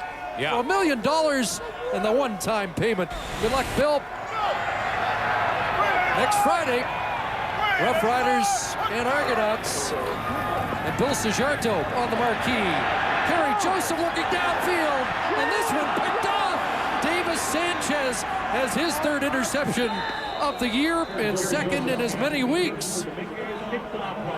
Looks like Joseph had an open man. He did. It's one thing, though, to have an open man, and another if he's open when you're not ready to throw. Kerry Joseph right here, he's going to get out of the backfield this way. When he gets out, he's not ready to throw, and the receiver is open then.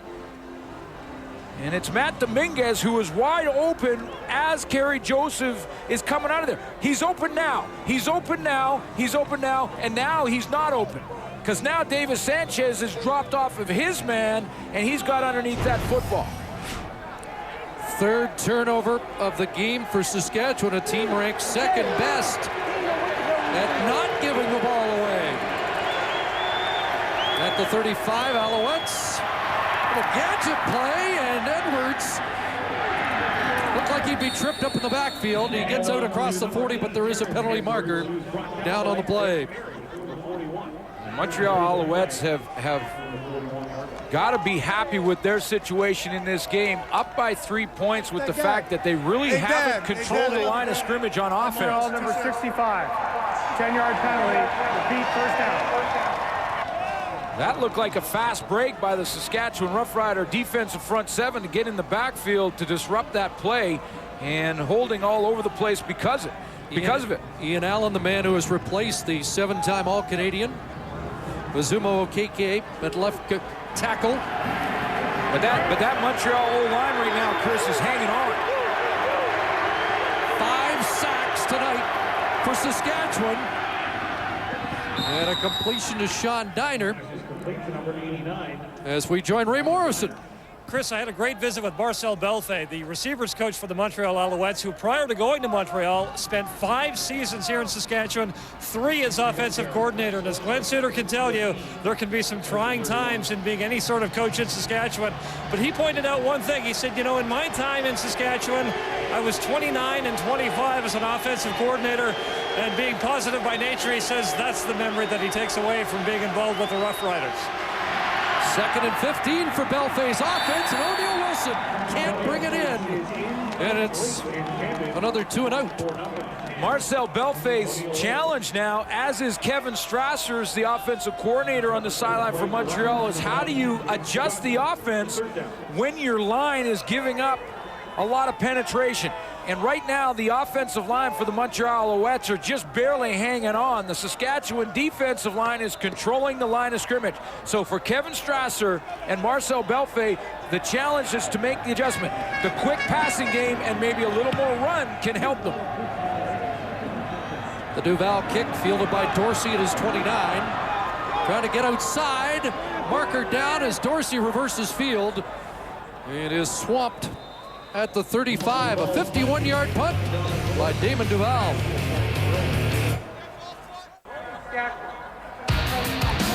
Well, the NHL on TSN returns Tuesday with the Philadelphia Flyers taking on the Sabres in Buffalo. Coverage begins at 7 Eastern, 4 Pacific. It's also available at TSN High Definition. And based on the broadcast tonight, shouldn't you be on the sidelines? Interesting, yeah. Pierre McGuire down right at ice level. Gord Miller up in the booth. A little different for football.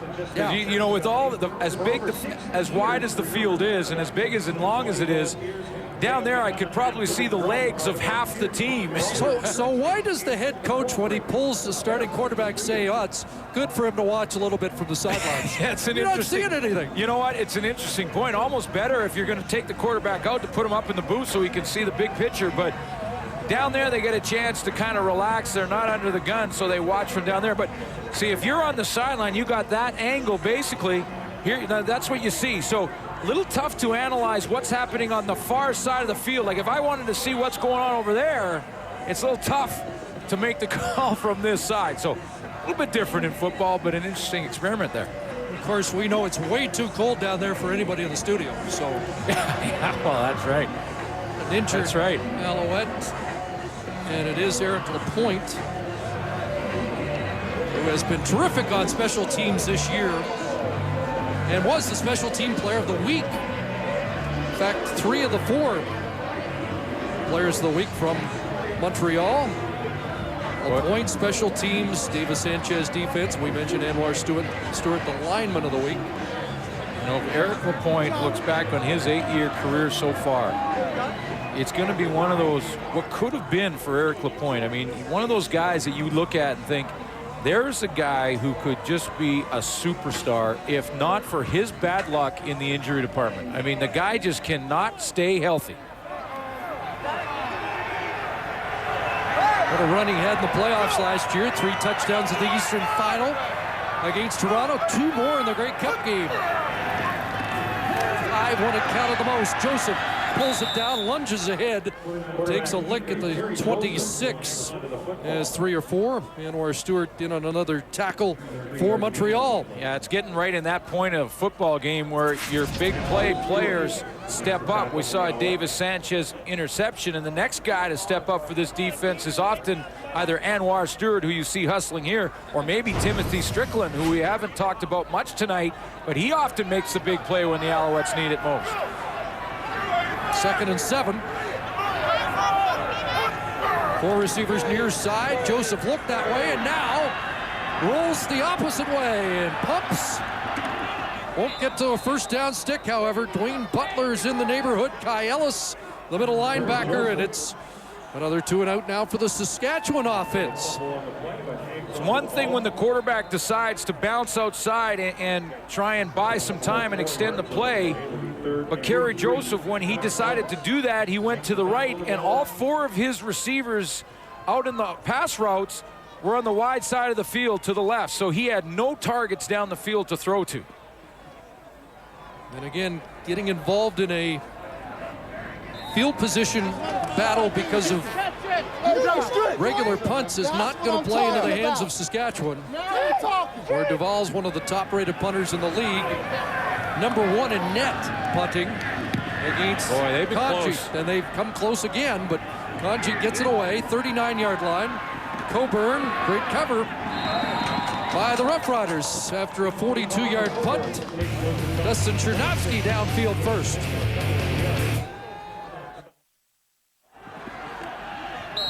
Right back, Anthony Calvillo with a pass to Jeff Piercy on his first down play.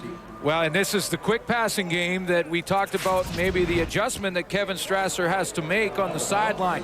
Get the ball out of the quarterback's hands as quickly as you can when the offensive line is not having its best night. That's a quick throw to the outside on first down for some good production. And a sweet reception by the native of Rosetown, Saskatchewan, Jeff Piercy. Former University of Saskatchewan Husky had 7, 2nd and 3, and Glenn Johnson whistles play dead. You know, I'm going to go back to the special teams, Chris, because the Montreal Alouettes have been close on a couple of punts. Montreal, number 61, 5-yard penalty, still 2nd down. The reason they're doing that is that Saskatchewan's trying a directional kick, and the Montreal Alouettes know that, so they're loading up that side of the field. Chip Cox has been close on a couple. He's coming right where the Saskatchewan Roughriders want to punt the football. They've been close a couple of times. That could be a game-changing play if Chip Cox can get there. Of course, he had a partial block last week, 2 punt blocks on the year. Maurice Lloyd in for Chiridiak on this passing situation. Calvillo looking for Kerry Watkins, and it's picked off. Intercepted, stolen out of the hands of Watkins by David Bush. His team-leading 5th pick of the year. David Bush sticks with it, and that's the bottom line on this play, because it looked like Kerry Watkins had a bit of a step on him to the corner. And then it almost seemed like Watkins kind of relaxed on the play. You got a great look at it on the replay and the one-on-one. A little speed turn by David Bush, but he never quits on the football, and when Watkins relaxes, Bush gets there. And Anthony Calvillo once more has big Scott Schultz right in his lap as he throws the ball. How many times tonight has AC had to look at whether or not the ball is complete or incomplete from the ground? And a completion over the middle. Andy Fantuz has his first catch after the 5th interception of the year for David Bush. Matching the number on his chest. Well, you get the feeling in this kind of game, we mentioned the special teams and how close Chip Cox has come to blocking a punt. David Bush comes up with an interception. Davis Sanchez for the Montreal Alouettes has come up with an interception. It may be that type of play, a big turnover on defense or a special teams play that turns the tide in this game. Double tight ends on 2nd and 1. Just thinking about that last bull rush by Scott Schultz as Joseph plunges ahead for a first down, and It is Friday night, so Scott Schultz might be in your focus. Front runner. Get a different Gladiator award for Friday the 13th. No, same award. Nothing superstitious in the booth. No, not at all. And you know, there's a couple of guys up front for the Saskatchewan Roughriders on their offensive line playing well. Green, I think, is having a good game as well. I like his chances of Gladiator better without the toque. Yeah, and his head's on fire. Joseph, pump and going, wide open. Matt Dominguez, still going. Crutchfield hanging on. Dominguez dropped it, and it's down at the 1. A fumble, and it's Montreal football. Oh, baby. Talk about not quit.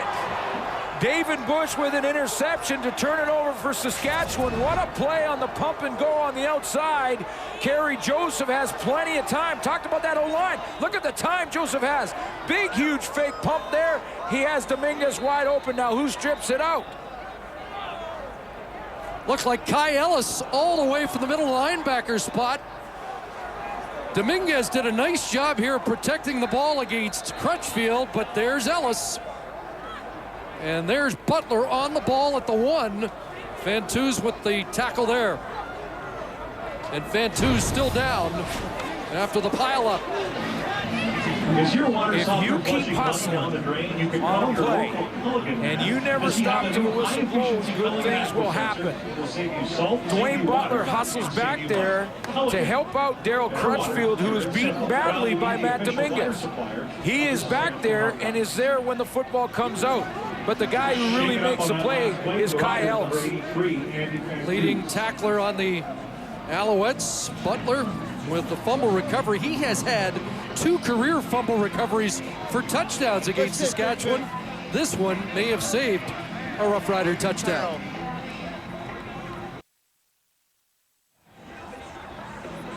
Well, and Matt Dominguez, a 55-yard play. He is certainly a candidate for player of the game despite that fumble, and you can text message your vote using your Rogers phone in the 4th quarter. Send to Go CFL. Rogers brings you the latest MP3 phones. He is a good candidate, even though he did fumble the ball there. He has 121 yards receiving already in this game, and he has Daryl Crutchfield right now spinning. 4th 100-yard game of the year for Dominguez. Scott Schultz has been a force with a pair of sacks. And for the Alouettes, they've got some candidates too. Well, Kerry Watkins has made some plays. Seen some good play out of him at the wide receiver position. He got things going early for the Montreal Alouettes on that very first play of the game. Chip Cox has been close to a couple of punts, made some plays on defense, and Davis Sanchez also has an interception. So there's lots of candidates tonight for player of the game. There's the rookie, Andy Fantus, on his feet, toppling off. Well, Montreal had a touchdown taken off the board. They settled for a field goal, and now the Rough Riders fumble the ball on the Alouette 1, and they need their defense to hold Montreal at bay down there.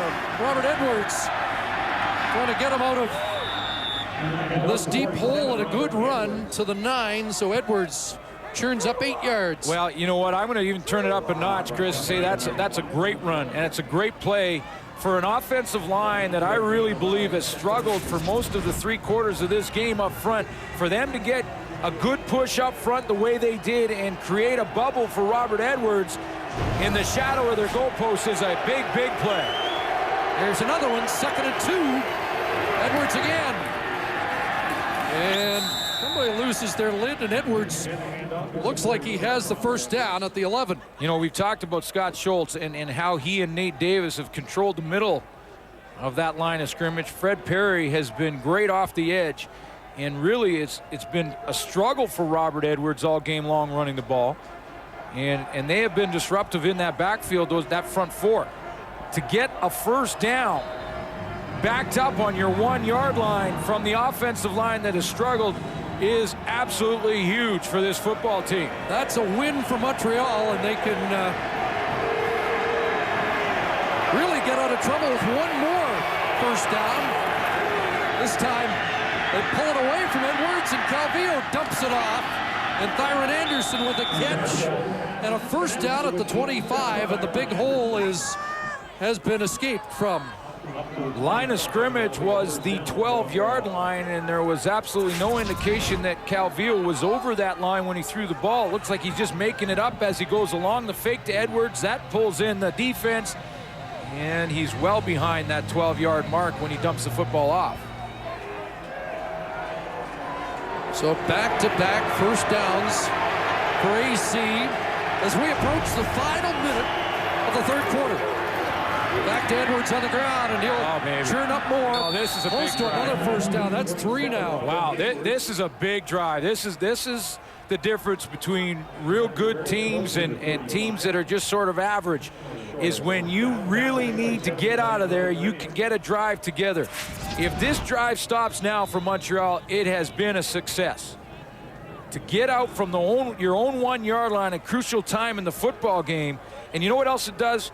It frustrates the defense. They come on the field thinking, we got them bottled up. You think as a defensive player, we got the offense bottled up on their own 1. We're thinking safety here defensively. As a defensive player, that's what you're thinking. That's what Saskatchewan was thinking. And now they're on the 35-yard line, and they're getting pushed back, and that is demoralizing for a defense. Yeah, the volume level in this stadium dropped noticeably from the first play in this drive to that one. Luke Mullender shaken up on the last Edwards carry, and the 13th man sits back down because Montreal's offense is quieted in the crowd. So much on the line for these two teams, Chris. Saskatchewan Roughriders could finish once again. They could finish as high as second and have the first home playoff game since 1988, or they could miss the playoffs. Games remaining are Toronto and that big one against Edmonton, which could be for the playoff spot depending on what happens tonight and what happens in Toronto, and of course what happens to the Eskimos. But for the Montreal Alouettes, just as important, they want that home field advantage first, but the bye to the final is what they're fighting for, and they need this win to get going on that. Somehow I can't picture this, but there's a bunch of Edmonton Eskimos cheering loudly for Montreal, and that goes against everything that they really stand for. Well, yeah, that's been the two teams that have faced each other in the Grey Cup a bunch. There's Mullender up and headed off. And we're told that Etienne Boulay is done for the night in his civvies and getting a wrap on the right ankle that was injured in the first half. 2 games, 5 days, it takes its toll.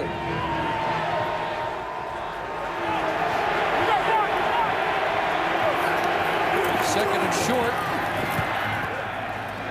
And another first down.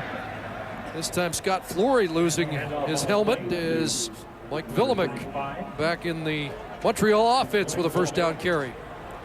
Mike Villemick is a guy who's also been part of the reason that the Montreal Alouettes have got this drive together, because they've left the fullback in the game, and Mike Villemick now is responsible for blocking, and this is the best that front 5 and then Villemick had played in this game to get this much yardage from the shadow of their goalpost. Final play of the third quarter, unless there's a penalty. Fred Perry brings Robert Edwards down, but another good gain for Edwards as the Alouettes started on their 1. They have brought it out across the 40, and they'll continue when we come back for the fourth quarter in Regina.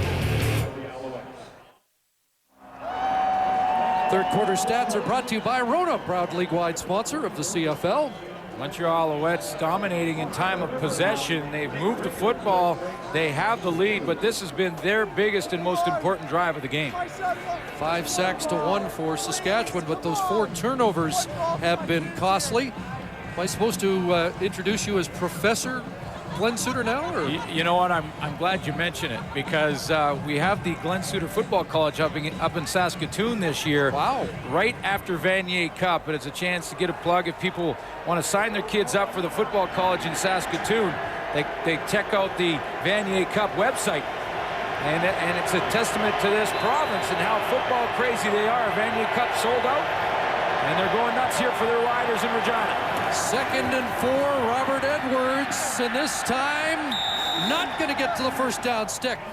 at the 45-yard line. Edwards a couple of yards short, but that is a very important possession and drive for the Alouettes. But back to, so who's all involved? This sounds pretty interesting. Well, it's going to be a great college up in Saskatoon. It's the day before Vanier Cup, the Friday, and we're going to have Matt Dunnigan there. Bobby Jurison will be our guest. So 500 kids we're expecting, and there's going to be a coach's clinic involved. This province is crazy about its football, and they're doing a nice job in Saskatoon, and Jeff Piercy will be there as well.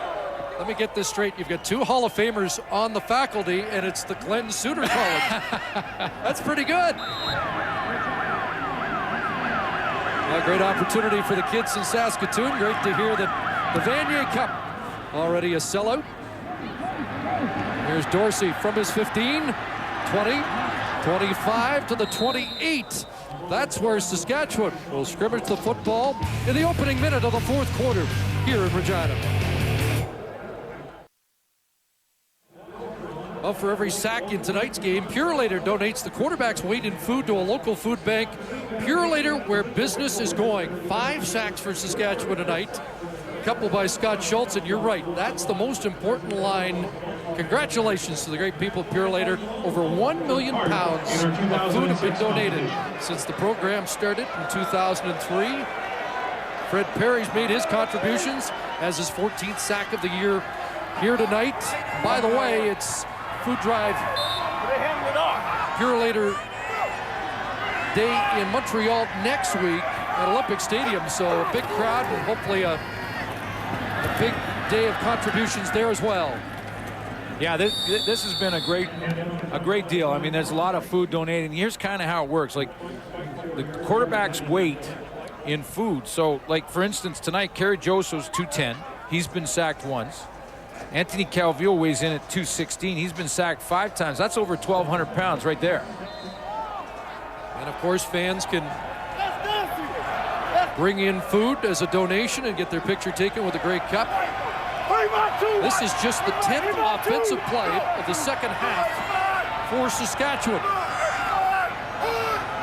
2nd and 6.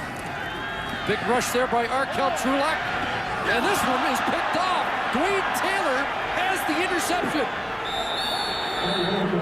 And it's the 5th turnover of the night for the Saskatchewan Roughriders. Backing up Kai Ellis at middle linebacker. Taylor, a teammate of Kerry Joseph's a year ago. Well, you know what he does here? He's going to drop back and watch how he goes in this direction, knowing that he can flow to the football. As Kerry Joseph moves to his right, then he'll move to the right. As he steps up to the right, Kerry Joseph gets locked into the receiver, does not see Dwayne Taylor slide to his left to Kerry Joseph's right, and he's right in the throwing lane. Well, the Alouettes now with a chance to add to their 3-point lead. First down, Saskatchewan 34. And here's Avon Coburn in the game at running back with the injury to Eric Lapointe. And Coburn did some dancing but didn't get back to the line of scrimmage. With some savages. What's up, everybody? Montreal defense has made some big plays, and now that's all. The question is, does the Saskatchewan defense have some big plays down the stretch in their playbook? They played well up front. We've talked about Scott Schultz and how well he's played tonight. But defensive coordinator Richie Hall's got to come up with a stop. Dwayne Taylor, let's hear it for New Mexico State. They've given us Taylor, Kenton Keith, and a guy by the name of Buck Pearson, BC. 2nd down, and Anthony Calvillo looks like he's got a conversion with that completion right at the first down stick. Dave Stala has another catch. It must be difficult right now for Richie Hall, the defensive coordinator for the Saskatchewan Roughriders, to try and figure out what to do in this 4th quarter. For 3 quarters, he was really controlling the line of scrimmage. Now, all of a sudden, at the end of the 3rd and the beginning of this 4th quarter, his defensive line has stopped controlling that line of scrimmage, and now he may have to go to some linebacker pressure to try and get some pressure and get Anthony Calvillo off of his game, because he looks composed right now. A link or two on the chain short of the first down. 3rd down for the Alouettes, and Danny Barrett has to figure out what's gone wrong with his team's offense that's turned it over 3 times in the last 4 possessions. Yeah, and you know what? They've lost momentum. They lost momentum when Montreal was on their 1-yard line and drove it all the way to the 40. It took the crowd out of it. It took the momentum out of it. That was off a Matt Dominguez catch down on the 1-yard line that he fumbled. Changed everything right there. Did it ever. So 3rd and inches for the Buffet boys to hunker down, and Marcus Brady in. And Brady will move the chains and defer to Anthony Calvillo. This Montreal Alouette team has had some kind of success against the Saskatchewan Roughriders since 1996. 19-2. The last time Saskatchewan beat Montreal was in 2004 in October. Well, change of pace. I anticipated Brady would defer to Anthony Calvillo. They left him in, went no huddle, and that was the last win for the Saskatchewan Roughriders, 2004, and that was here in Saskatchewan. And again, October 8, 2001, that was the year that Rod Rust was fired in Montreal and Jim Popp took over. And that was the only other time since '96 Saskatchewan has beaten Montreal. Something might be on here. They've got 5 men wide to the right. And Brady, I think the Alouettes have too many men on the field. A flag has been thrown. Looked like they had 5 receivers right, 7 on the line, and a quarterback. And 5, 7, 9, 11, 12. No, maybe not. Hang on, I'll get my calculator. Well, let's see if we can count them and go across the board here. 1, 2, 3, 4, 5, 6, 7, 8, 9, 10, 11, 12. Unless there's a wideout just out of the screen. Okay. They should be okay there. Procedure, Montreal, no end. That penalty's declined. 2nd down. We're in Regina, and so there's no 13th man for Montreal. Okay. But it was a procedure call. It was procedure. I never was very good at math. Well, crucial play here for the Saskatchewan defense. 2nd and 9. Calvillo back in.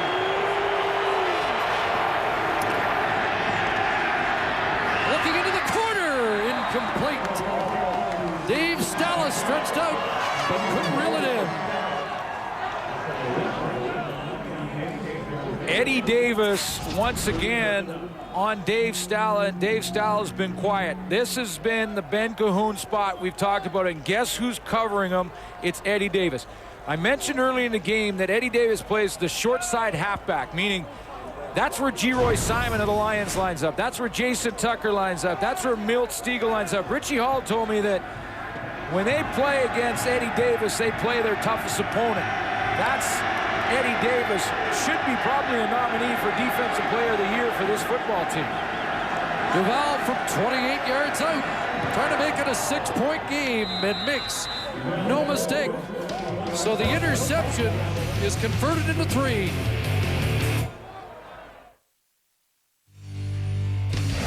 CFL on TSN is brought to you in part by Castrol. It's not just motor oil, it's liquid engineering. Eddie Davis, we were talking about how important he has been to this defense. Fred Perry will likely get the nomination for outstanding player with all the sacks that he's registered and the way he's played. Eddie Davis should be a consideration for his degree of difficulty game in and game out. Back to work, Kerry Joseph, who's thrown a season-high 3 interceptions, pulls this down and has 7 on that first down carry. 5 turnovers in the game for Saskatchewan, and just 3 points for Montreal off the turnovers. Yeah, they're not taking advantage. And just to wrap up that point with Eddie Davis, I asked Richie Hall about him, and I said, you know, he lines up against G-Roy Simon every game. G-Roy Simon, then you got Jason Tucker, Milt Stiegel, all the best slot backs in the league. That's who he has to cover, Eddie Davis. He told me, Richie Hall, that all season long in 15 games, Eddie Davis has given up to his man or in his zone 20 completions. That's basically 1 per game. That's game 16, folks. Pretty impressive. Here's the reverse, and coming around is Corey Grant. Wide open for Grant. Daylight to the 40, and still going.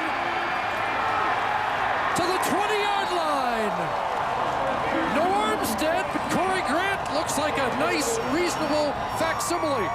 47 yards. Corey Grant's going to come all the way around the corner, and the only guy that's responsible for contain that has a shot on the outside is going to be John Bowman. Go ahead and run it, guys. Corey Grant's going to come from the left of your screen. Here he comes around the corner. They're right there. Bowman has one chance at him, and you can see the angle. He misses it. He's outside of Bowman and down that sideline.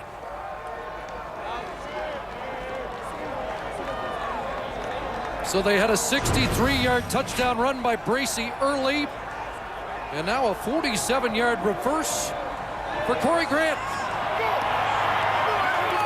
First down at the Montreal 21.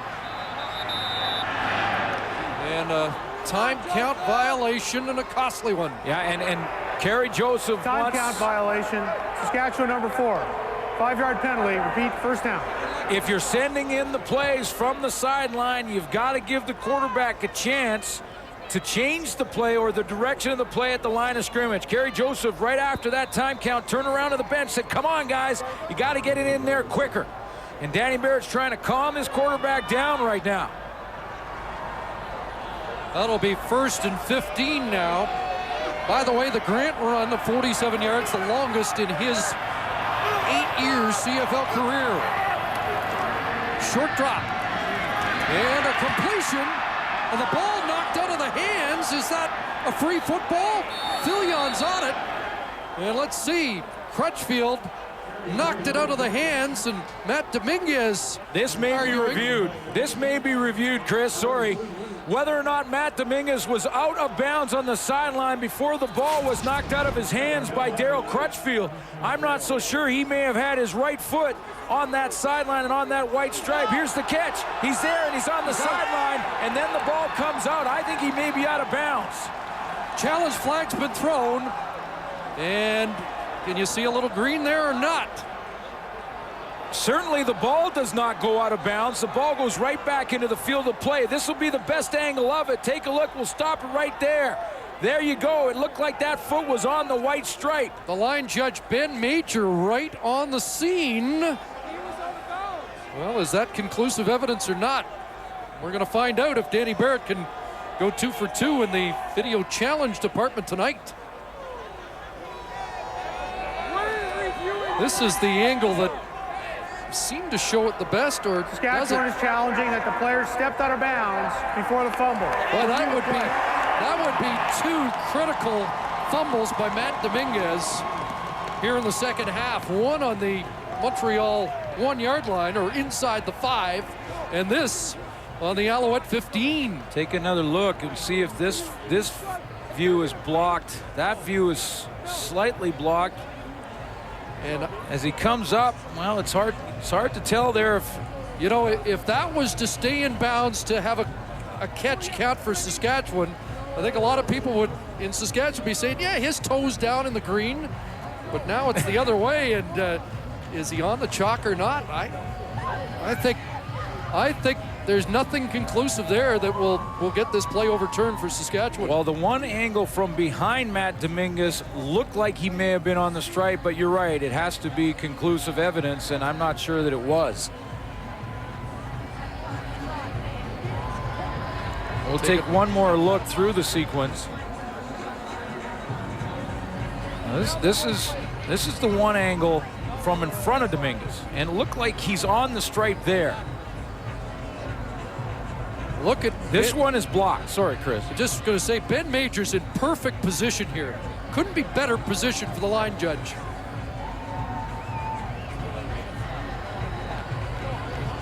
And that one, you know, that one almost looked like he was inbounds. And then you get to the sideline. This is the one that I thought it looked like his white foot, his toe is on the white stripe right there. But you see the refs you're talking about right here are in perfect position and have that, they should have that line covered. Now, it'll come down to the angles that you just saw at home. And does Dominguez wear size 10 or size 12 shoes? That may be the difference right now. Upon review, the Saskatchewan player did step out of bounds. 14-yard line. It's second down. Danny Barrett could not have picked a better night to be 2 for 2 video challenges. Yeah, and that really is, that one angle from behind Matt Dominguez was enough to overturn the call. With his right foot, it looked like the toe was on the stripe, and that is huge. This is the one that I think overturned the call right here. And it must have been at least a size 11 to have that the right toe. And in Montreal, they're saying that's conclusive. Well, you know what? And there's been 2 questionable ones. The first one I thought was wrong. But I don't make the decision. They do down on the field, and they've overturned 2 now. Danny Barrett's 2 for 2 tonight. We're 0 for 2. Barrett's and Jim Pop's 0 for 2. Danny Barrett 2 for 2. And a 6-point lead looks rather precarious now. It's a first down inside the 15. The option, Joseph keeps down to the 9. Crutchfield the tackle. Remember the option that Kerry Joseph scored? Dwayne Butler was in charge of quarterback on the option, and he got picked up and couldn't get there. This time, Dwayne Butler's going to slide over nicely. Watch how he comes over, bounces to the outside, and is in a position to make the tackle on the quarterback. Even though he's getting blocked, he shuts down the running lane right there. You see 25 on the top of that pile. Corey Hathaway has checked into the Saskatchewan offensive set. 2nd and 5.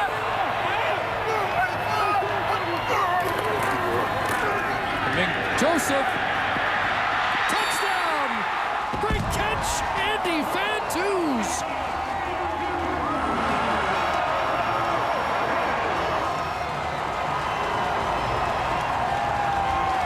Andy Fantuz in this set has played the tight end. What Saskatchewan's going to do is take all the rest of the receivers, put them to the wide side of the field, and leave Matt Dominguez the only wide receiver on the backside. That means there's no halfback help.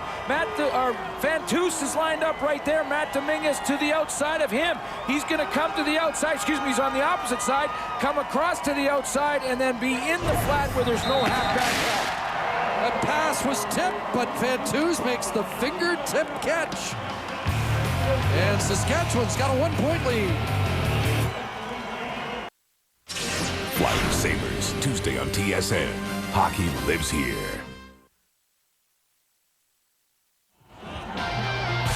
NASCAR fans, the race for the Nextel Cup continues. 2 into TSN tomorrow for the Bank of America 500 from Lowe's Motor Speedway in North Carolina. Coverage begins at 7 Eastern, 4 Pacific. Available in TSN high definition. 3rd touchdown of the year for Andy Fantuz. His 2nd on a pass reception. And for the first time in 8 quarters, Saskatchewan has a lead on Montreal. 24-23. Kanji off the tee.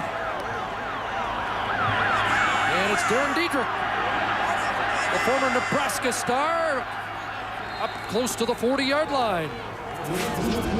Andy Fantuz lines up over here in the formation. He's going to come all the way across and then go out in the flat. When he lines up on that side of the formation, it brings the halfback over, Chip Cox. Chip Cox can't get back in time. The ball is touched at the line of scrimmage, but Andy Fantuz maintains concentration, comes up with a big catch, and just rolls himself into the end zone.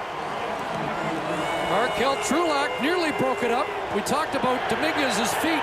They say Fantuz has these monstrous-sized hands, and they're sure hands. Big catch. Calvillo with the crosser. Thyron Anderson the catch. Johnson's going to force him out. At the 45-yard line, 5 for Thyron Anderson. That's going to drive Jock Climbing nuts. He said this many times from the panel, and the former receiver knows better than anybody.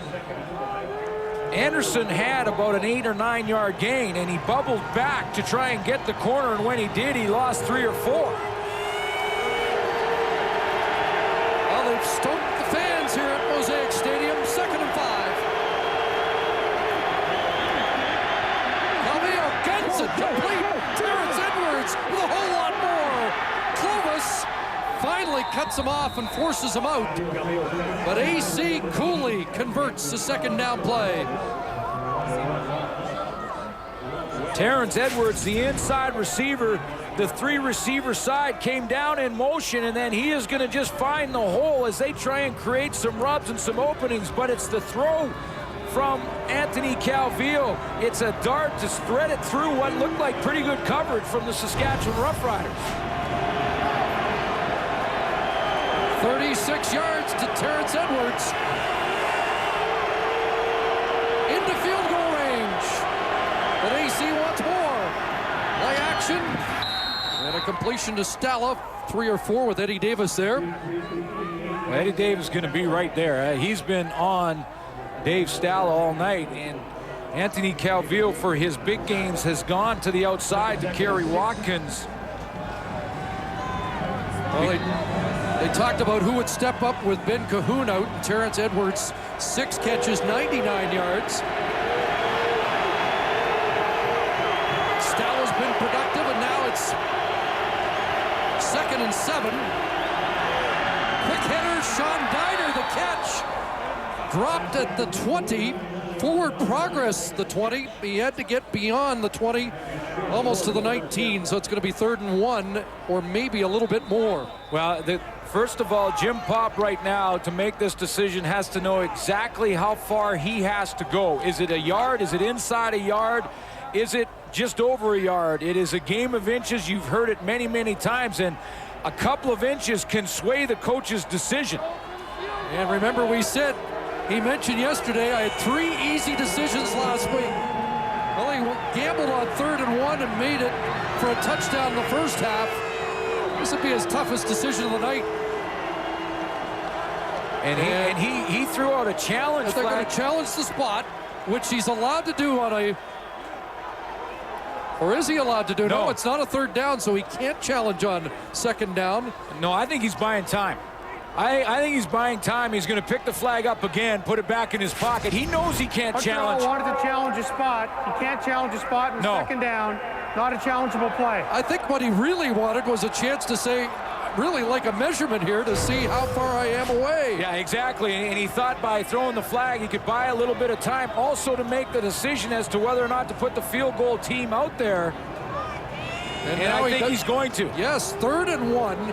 It looks like it is exactly a yard. And he is elected with 4:53 on the clock. And now they're going to think about it. An Alouette player just went down. Yeah, Paul Lambert, the designated down guy, to give the coach a little longer to think about it, and that enrages the fans here. Yeah, and here's what's happened. Through the process of Jim Popp buying himself some time to make that decision and know exactly how far he had to go, he didn't give the special teams unit a chance to get the field goal and the correct personnel on the field.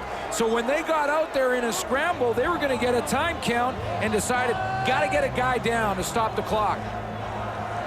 Our spotter, Larry Mueller, says Tango McCauley was supposed to come on, couldn't find his helmet.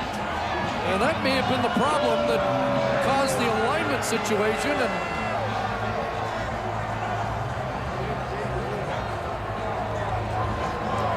And while it's very tough to control, this is one of those things that I would love to see talked about at a rules committee meeting. I mean, but how do you tell if a guy's hurt really or not really hurt, even though it's obvious here? And we saw Saskatchewan do the same thing in the first half. In fact, there was so much disorganization at one point that the man who was down, Corey Grant, was told by the coach when he got up to get back down again. So, and now Lambert. Yeah, and Lambert's working it, though. You got to give him credit. The theatrics are, well, you can tell by the fans they're enjoying the Oscar performance.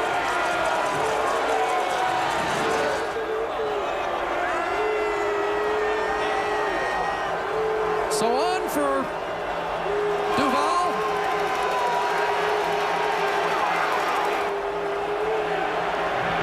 From 27 for the lead.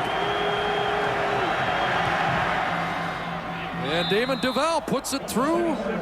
Alouettes regain the lead here.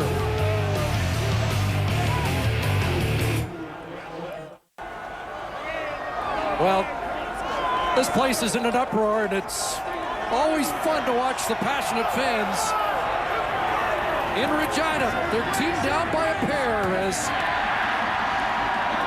Kerry Joseph goes back to Yo Murphy, the old renegade receiver, with a first down catch up at the 48. You know, the crowd hated the fact that Jim Popp had players go down and bought himself some time. They were all over him on the sideline. First of all, every coach does it. It's within the rules to do it, so they can't really blame Popp for that. But Jim Popp made the absolute right decision to kick the field goal and take the lead at that point, not gamble on 3rd and 1.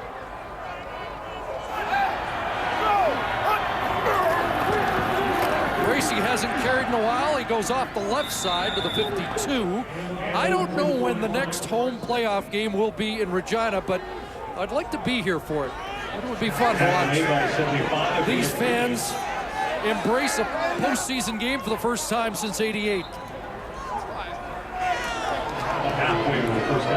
That guy's been working over Paul Lambert for the last 5 minutes.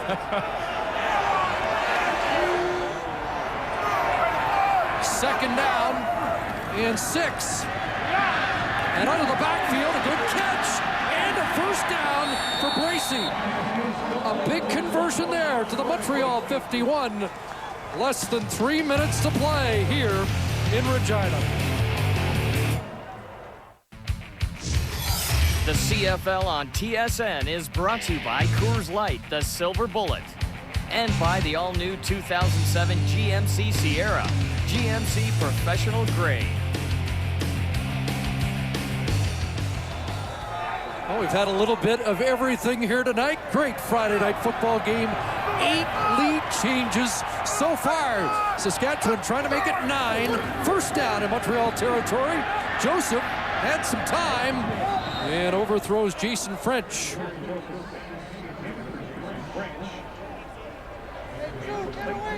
Saskatchewan Roughriders have gone with a formation to put receivers 3-4, including Jason French, to the wide side of the field and have Matt Dominguez one-on-one on Darryl Crutchfield on the back side of the formation. And Kerry Joseph that time just did not even look at him. He was wide open on the out. He didn't look at him. Oh, one of the biggest plays of the game. 2:40 to go. And 2nd and 10 for Saskatchewan. 3-man rush, and now a 4th, and they got him. And back on Saskatchewan's side of midfield, Anwar Stewart, Dwayne Butler. As they rushed 3, and then a 4th man came late. Dwayne Butler lines up like he's going to show the blitz. He ends up spying on Kerry Joseph and comes late to cause the sack along with Anwar Stewart. Well, Butler had a fumble recovery earlier. There's the lineman of the week from Thanksgiving Monday, Anwar Stewart. 2nd sack of the game for Montreal. Oh. Chip Cox almost got the block, but contacted the punter, and the Saskatchewan Roughriders are going to get the football back. Is it contacting or roughing? The leg was in the air. The ball was gone. We'll see how they call it, but we talked about this early on, how Montreal was loading up that side of the field to try and bring Chip Cox off the edge here, because that's the direction that Kanji was trying to kick. Number 11. It's a 10-yard penalty.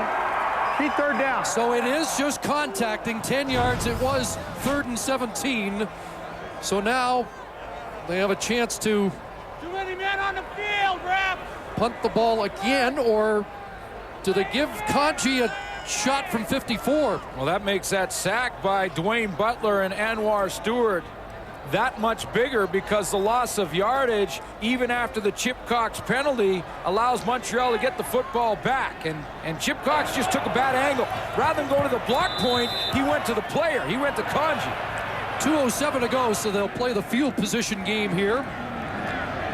Conji's longest field goal, 53. That would have been from 54. Coburn, little bobble, and he is smothered at the 14-yard line. Well, it's been a big day in sports. Extra time in the NHL game. You saw it earlier tonight. Great Friday night game. Baseball playoffs, and Jay Onright, Holly Harton will bring you up to date on all the happenings at 11 o'clock Pacific tonight. Of course, SportsCenter is in TSN high definition. Well, if you're a quarterback, all you want is the game on the line and the ball in your hands. That's what Anthony Calvillo has right now. 2-point lead. He'd like to keep the ball and not give it back.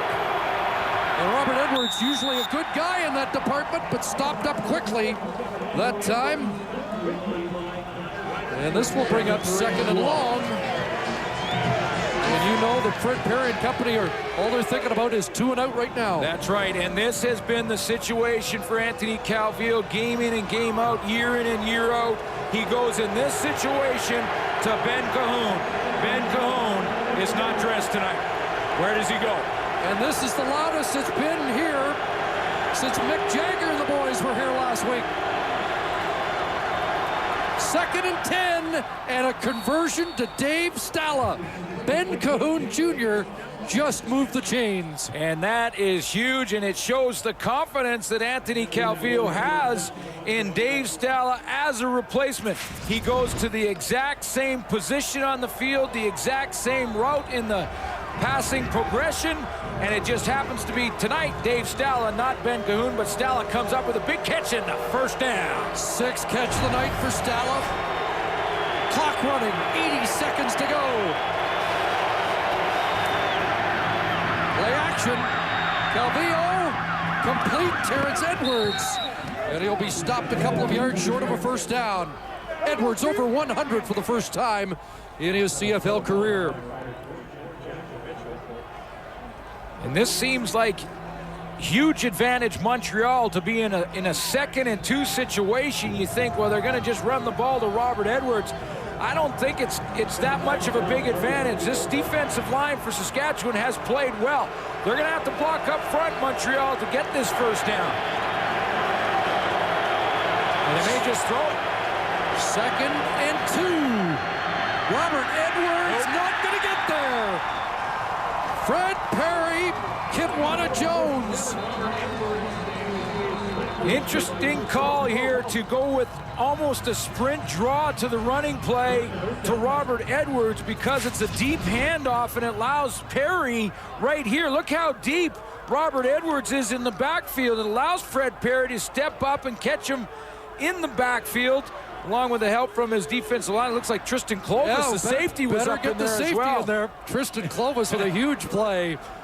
And no gain, in fact, a loss of 1. Danny Barrett's team still has some life. He stops the clock with 47 seconds left. And that's what I was talking about. It may seem like advantage Montreal to have just a 2nd and short, a 2nd and 2 situation, but that D-line has played pretty inspired football with the exception of about 1 drive. That was a tough first down for Montreal to get. They didn't do it.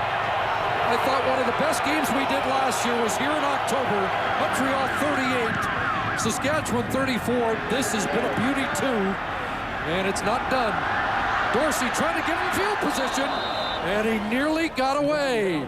But at the 45, that's a key tackle by Michael Villemick after the 41-yard punt. But it's in Kerry Joseph's hands now. 38 seconds to go. And he will get the instructions on the sideline and basically get 2 or 3 plays or a series of plays that he can work on. He's got to call the plays on the line of scrimmage, especially if the receiver catches the football in the field of play and not out of bounds to stop the clock.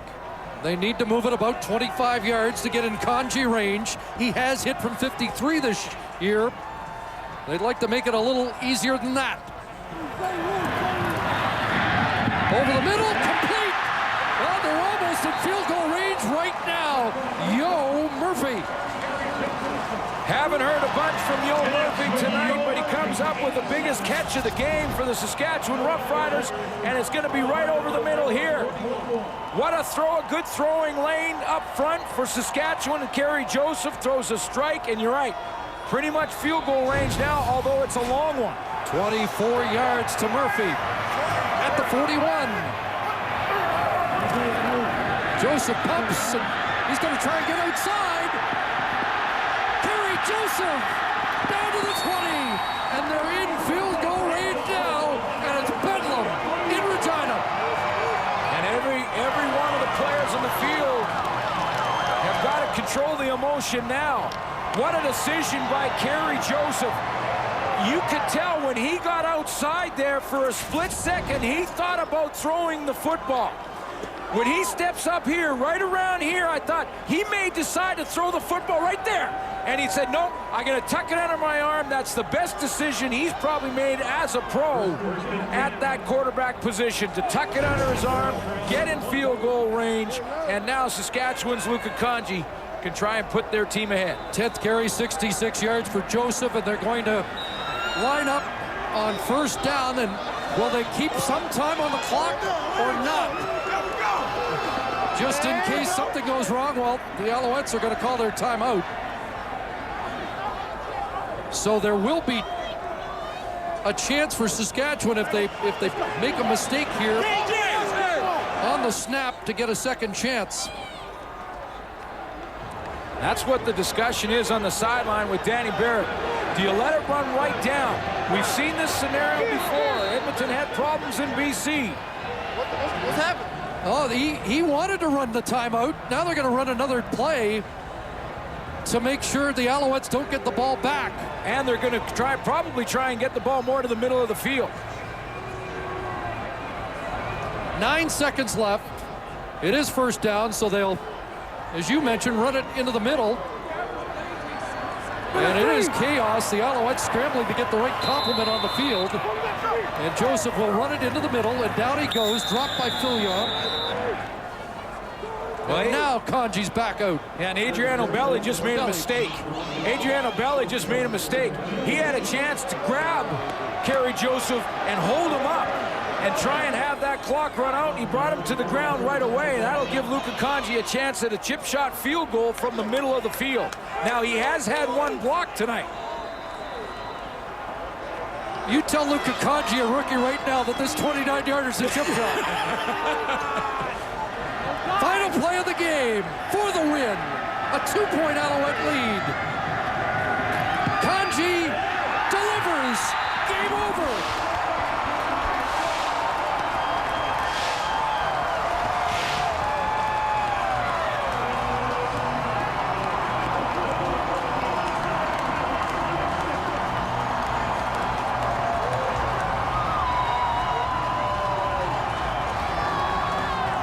It's the CFL at its best, and it's on Friday night.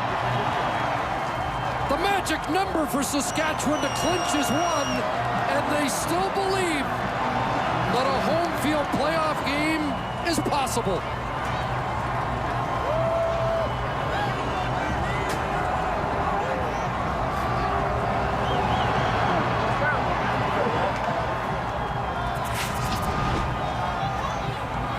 Good focus and concentration. Luka Kanji keeps his head down, follows through, and nails it. And you're right, it's not a chip shot with the game on the line. Is it the last home game for Danny Barrett? Or is it a springboard to bigger and better things? All we know for sure is this was a Friday night thriller. And Jim Pop now down a game in the loss column to the Toronto Argonauts in the race for first in the CFL East. The 9th lead change of the game gives Saskatchewan the win. Now time for the Friday Night Gladiator, brought to you by Castrol. More than just oil, it's liquid engineering. The Saskatchewan Roughriders early in this game established the line of scrimmage and dominated it for 3.5 quarters, and it was led by Scott Schultz, who was on fire all game long. Scott Schultz tonight is our gladiator for his tough play in the middle. Here's our runner-up. He's our runner-up gladiator. But Scott Schultz, congratulations, our gladiator tonight. The only thing that went right for Scott on Monday is from the sidelines. He asked Mom to save him some cabbage rolls. She did. And, well, he just was a force all night long here in the rematch. So the Roughriders, 5 back-to-backs this year, and they do not get swept in any of them. They come up with one of the biggest wins of the year, 27-26. Right, you are, Gord Miller. Thank you very much. It is just underway.